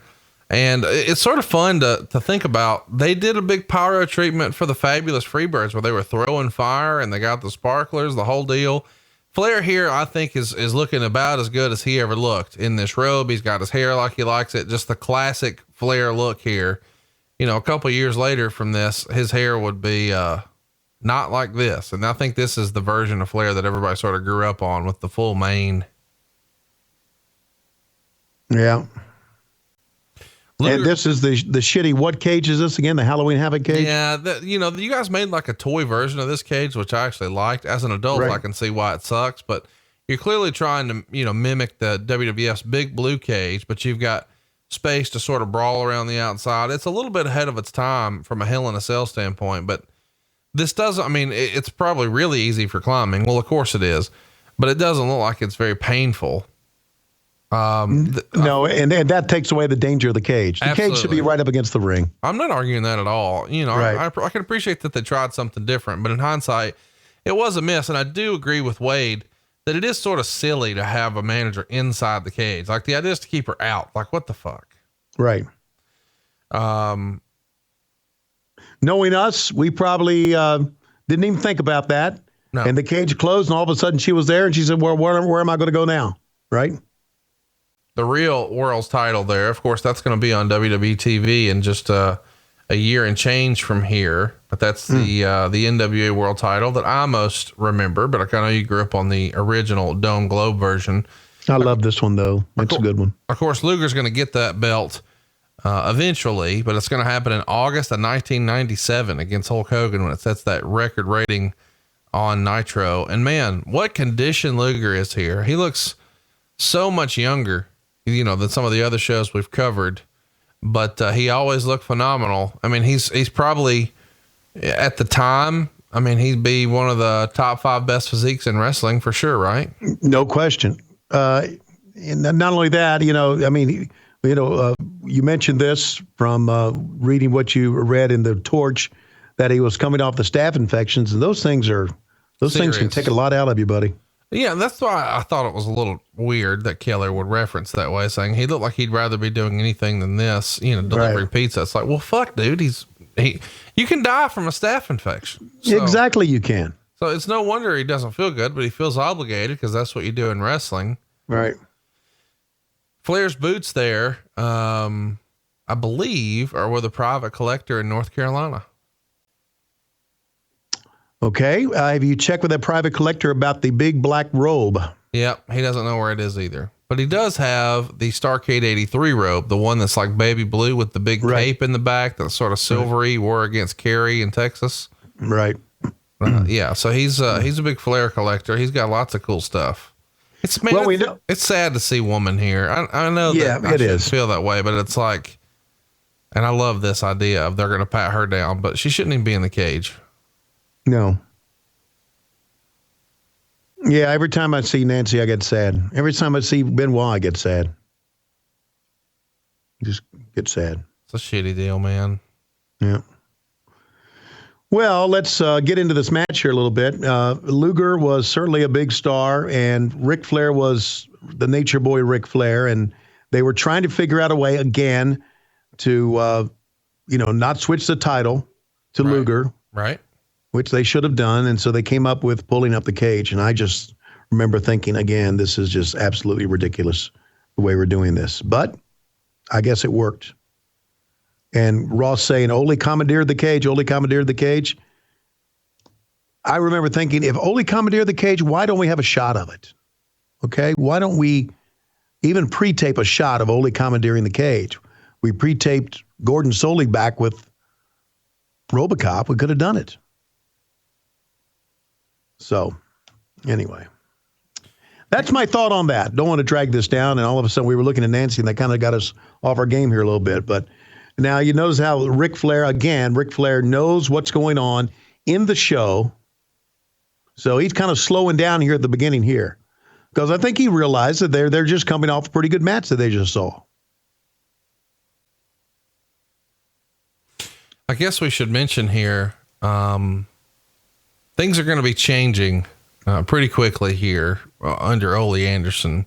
I think we mentioned earlier that JYD is going to be in the main event against Ric Flair at the June 13th Clash.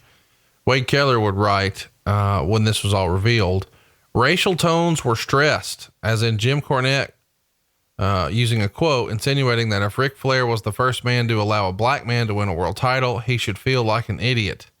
Actually, the hyping for the Clash main event was about as intense as you could get, though it's difficult to endorse the racial theme of the hype.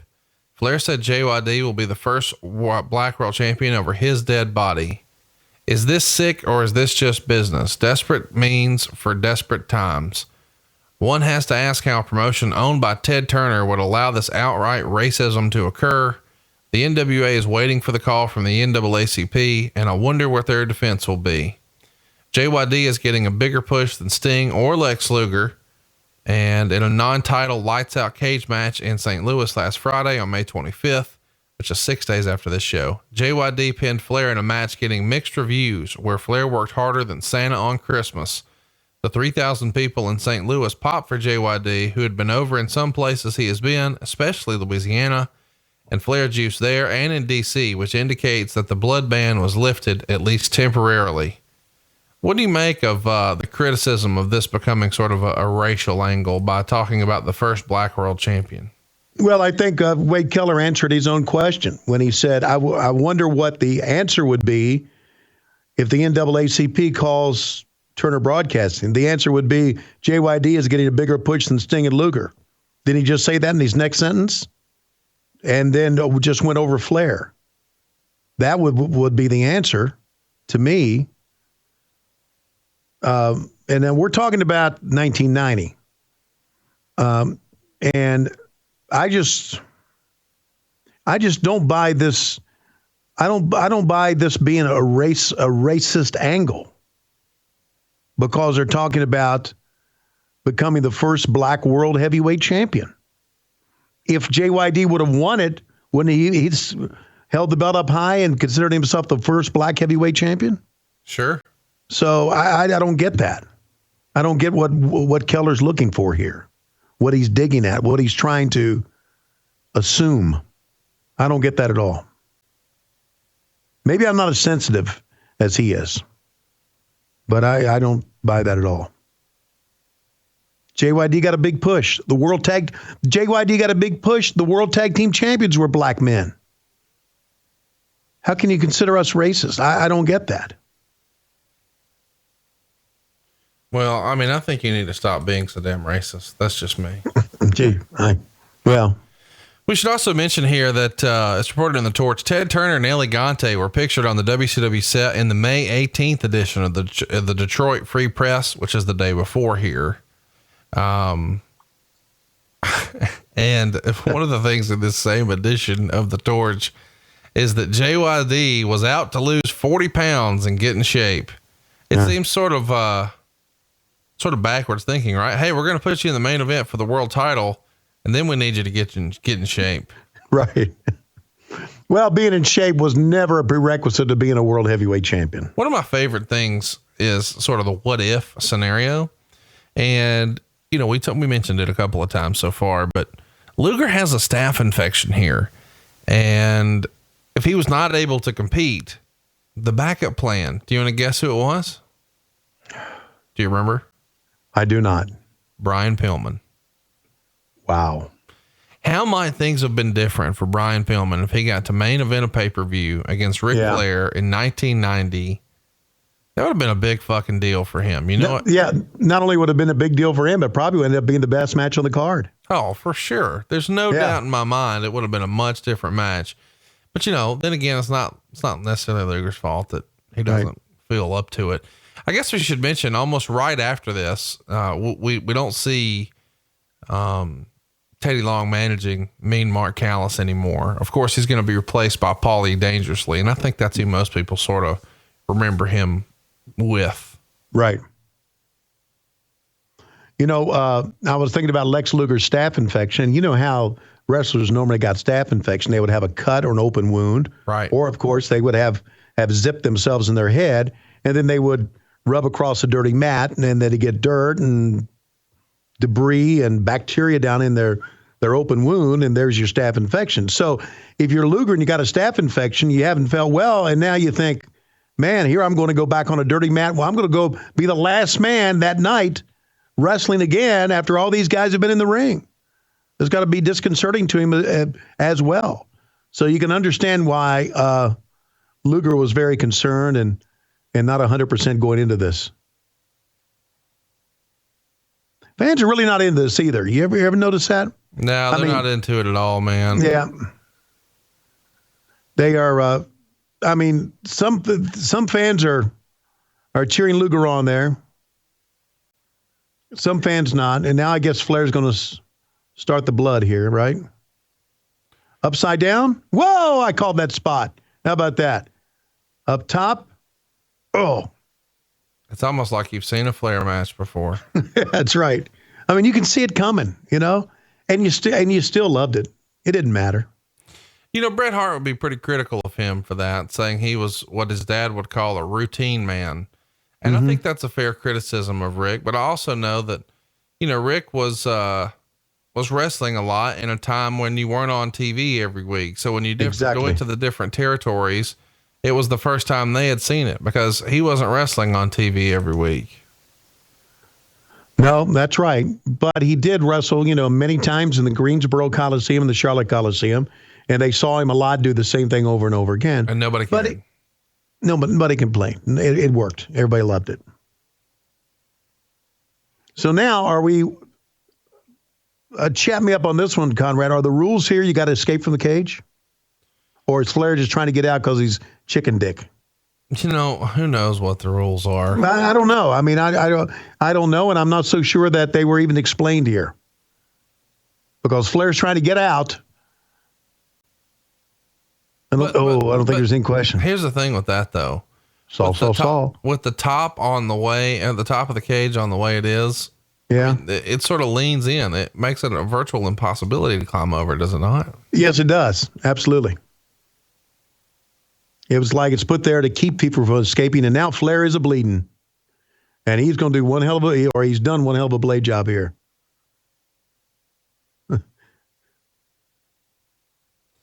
Man, wow. This is that's an interesting time here.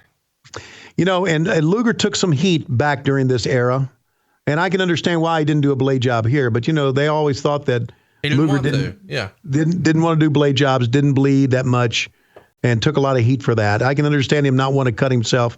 He just had staph infection here, but that's one of the things that Luger got some heat about with the boys back in this era. And Flair wasn't afraid to cut himself. He really cut himself open this night. Yeah, he was not scared of it at all. I mean, Tony, part of his makeup. Tony, it's a serious question, but I know it sounds silly. Did you ever do the deal? What, do a blade job? Yeah. Hell no. Hell no. I was never asked. No one ever said, here, take this little shard of a razor blade and cut yourself in the forehead, see how it feels. What the fuck? Well, I mean, I know it sounds silly, but here's what I'm pitching, I guess. It feels like when you were hanging out with the Horseman all those times, that somebody would have, when you're out drinking, just been like, I dare you double, you know, those typical bar hijinks. Yeah, I understand that. But when you're out at the bar drinking, you normally don't have a razor blade on you at the time, you see. Flair probably did. It could have. But no, I never did that. But, you know, back in the Bill Watts era, there was talk at one time that Watts was going to have all the announcers go into the ring and have a couple of guys stretch us to see how it felt. There was that rumor that went around a couple of weeks. And it finally faded, yeah. Fuck that. Yeah. Yeah, that was one thing that maybe, I don't know, Bill Watts maybe had announcers do it throughout the years. But that was that one day at center stage, we'd all get there early and he'd say, okay, this is what an arm bar feels like. Or this is what a headlock feels like. Or we're going to hip toss you now. And now we're going to beel you across the ring. What the fuck? But it never happened, thank God. But I would have done that. I would have been willing to go in the ring and let him stretch me. Really? Yeah. Workman's comp? Absolutely. I love you for that. Who would you have let stretch you? Well, I know I wouldn't have let stretch me. One of the Steiners. Sure. I could take that right now. I don't know if there was anybody I would have trusted to stretch me or to put me in the ring and put a hold on me. All right, Luger sells his knee here. And Jesus, we still got, 20 minutes to go on the show? 10 minutes to go on the show. Okay. But again, you know, I'm thinking, you know, we were kind of talking about this, and I said, we got 2 matches and we got an hour. or we got 50 minutes. Matches were too long back then. They really were. And I understand about telling the story, but, house show matches were fine going this distance because you went and you wanted to see a long night at the matches. Right. But for television shows, they never, to me, 20-minute matches never work for television shows. I always thought 15 minutes tops for a match on television, be it a Clash or a pay-per-view or just a regular Saturday night 2-segment match or whatever. Just way too long, regardless of who was in the main event. And we had one of the greatest performers, if not the greatest performer of all time in the main event here in Ric Flair. This match could have been over a long time ago. Yeah, especially when you've got a guy out there with that's just hard to imagine too when you think about it. He's out there with a staph infection. Yeah. And he's working this long, and we're not done. They're just getting going. Yeah. But this is sort of the era when Flair, and maybe even bookers for Flair, like Ole or whoever, and Ole's been critical of Flair for times like this. Ole would say, Flair thinks, the only way to have a good match is to be out there 45 minutes. And that if you can work 45 minutes, then it's a great match. Not necessarily the story it tells or the heat it gets, but the longer equals better. And Ole sort of disagreed with that and thought it was maybe a crutch, that the reason people sort of praised Flair is because he was willing and able to do the long matches as opposed to, the big story. I don't know that I necessarily agree with that, but this is certainly the era where Flair was working long matches. And that's what he knew. And I guess that's in hindsight, that's what we came to expect of him. But now I was never for it. So you weren't for the long matches? No, not at all. So, I get when you're saying you're not for the long matches, but I think the reason Flair was trying to do it here is because he's trying to sort of effectively, differentiate himself. Right. He wants to make his match mean, because of the world title match, compared to say different. Hogan, Hogan's in and out in 8 minutes. Right. And so if he's out here for 35 minutes, then he can, sort of push the fact that we're the real world champion. Let me talk through this. It's a goddamn cage match and we're concerned about rope breaks. He's getting a little extra leverage in the figure 4, holding on to the top rope and having to let go as soon as the referee sees. I get it. Yeah. But at the same time, it's a little bit like, wait, what the fuck do we care about rope breaks for if it's a cage match? Yeah, exactly. Yeah, exactly. This is one of the things that this entire cage, there was a lot of things that were illogical in this cage match. And those that you just pointed out. All right, what do we got here? Here comes Arn, Ole. Those are the guys with the bald spots, as you know. And here comes Lurch. I think it's going to be pretty funny that Sid I don't know if they told Sid to stay back, right? Not do much, but he just didn't do much here at the end of the show. Well, he's hurting. He is? Yeah, he's hurt here. He got called out of a softball game or something, pissed off? Maybe. Okay. So, of course, here's Arn acting like he's going to scale the cage. He himself coming off a back injury. Arn looks like he's in the best shape of his life right there, by the way. Yeah, he looks good. How about the ruse, like decals or stickers or patches on Lex Luger's boots? Yeah, we really focused on those, didn't we? Man, and that should have been it. What, a clothesline pin? Yep, should have been it. Oh, fuck you, clothesline pin. What are you talking about? What's wrong with that? What's wrong with doing something different? I'm going to tell you now, if Barrington Hughes clotheslines a motherfucker and wins next week on MLW TV, I'm going to be mad as shit at you because I'm going to know you had something to do with that. Yeah. No, I'm not in the back. No. You know who is, though. Yeah, and fuck him. Yeah. Hey, I guess we should remind everybody that you are calling wrestling on BN Sports every Friday night. So if you haven't, and look at Sting coming down here, putting the business to Ole Anderson, just ran right past Lurch, who's just watching and doing nothing. I know. He's like, what? I mean, he is like absolutely doing nothing. Literally nothing. Oh, you're fighting? Okay, I'm not going to do anything. Oh, my God. And here comes Flash Gordon. No, it's El Gigante. Who came up with this suit? You know, you can watch the making of it on Facebook and Twitter right now. That Connie Chung CBS segment showed him getting measured for this silliness. Oh my God. Huh? Absolutely. And now this is where Ole is going to commandeer the cage, as JR would say. Although we don't see it happen. We just have We to. don't see it happen. Ole's commandeer. The cage is coming up. And again, what do? We just completely shit on the idea of a cage match, right? Allowing Barry Windham to come in. Wade Keller's right. Windham should have been under the ring. Should absolutely been under the ring here. And then, of course, we get a DQ. After all this fighting, we just throw it out. Really shitty finish. Really shitty finish. But the good news is, Conrad, the show's over, and what Wade Keller so correctly said, one of the best parts of it's going to happen now, and that's going to be the Flair interview at the end. Absolutely. Go out of your way to watch this later, because you're going to see Flair doing his best to save the pay-per-view, just going nuts in a bloody promo that people are going to be talking about for a long time.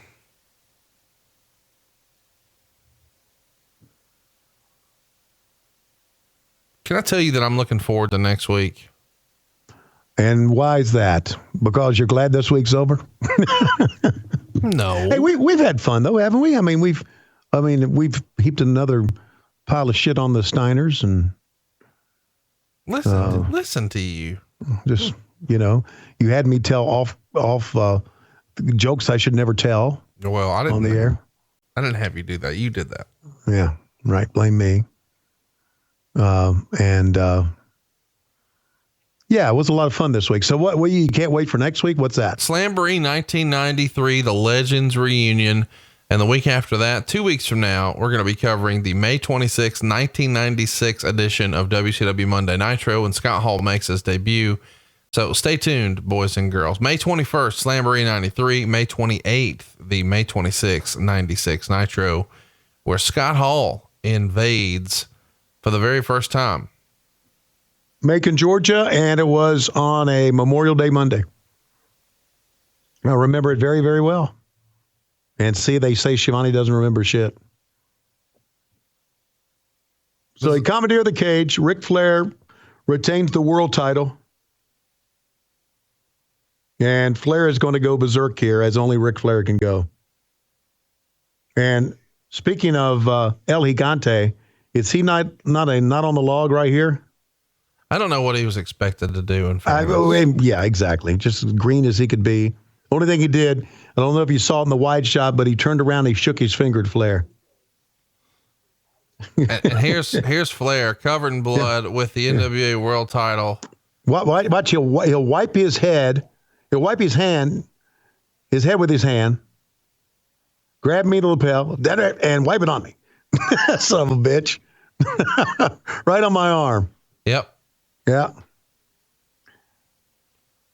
Flair is fired up here. Yes, he is, buddy.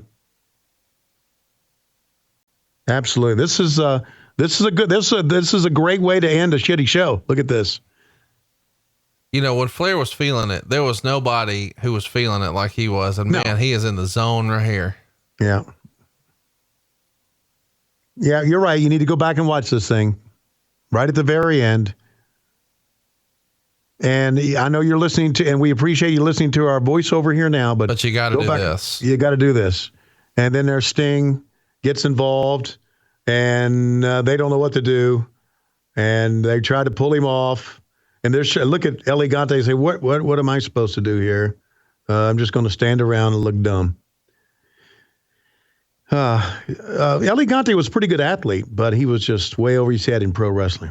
Man, what a finish to this show, though. What a spirited promo from Ric Flair. And of course, it sets up the next pay-per-view that they're going for, Great American Bash 1990, where we're going to see Sting finally become the world champion. Of course, those plans delayed after his ACL tear.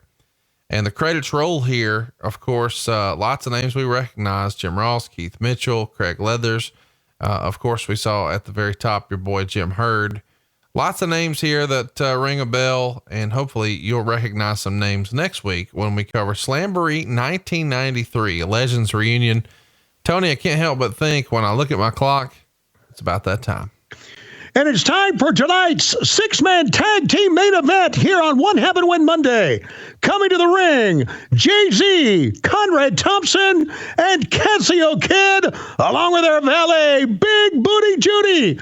And on the other end, the Steiner Brothers, wrestling out of Ackworth, Georgia, and their partner, Gary Gribble, head band director at Pope High School. The winner of the match is going to get Ric Flair's black and white and silver sequin robe and the six-man tag team championship belt. Who will win? Wait a minute. The Steiners and Gary Gribble have brought in their own valet to go up against Big Booty Judy.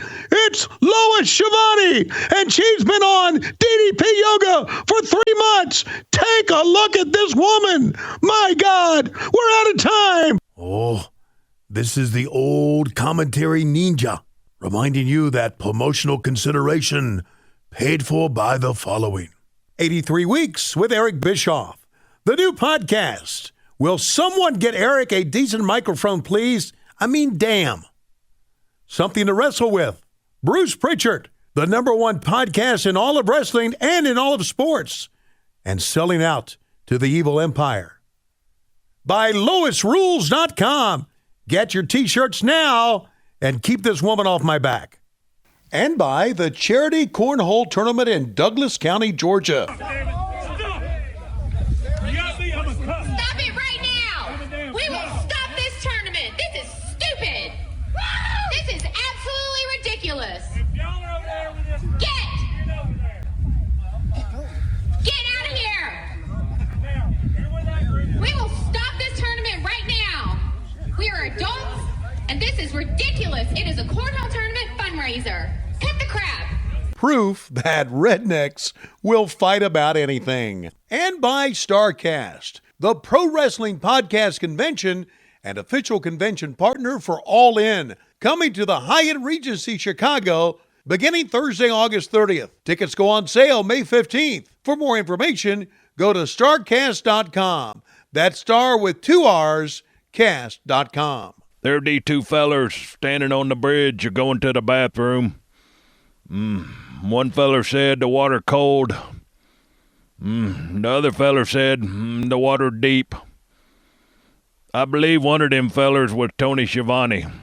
Get it? Get it? I like Jesse Dixon better than Tony Schiavone.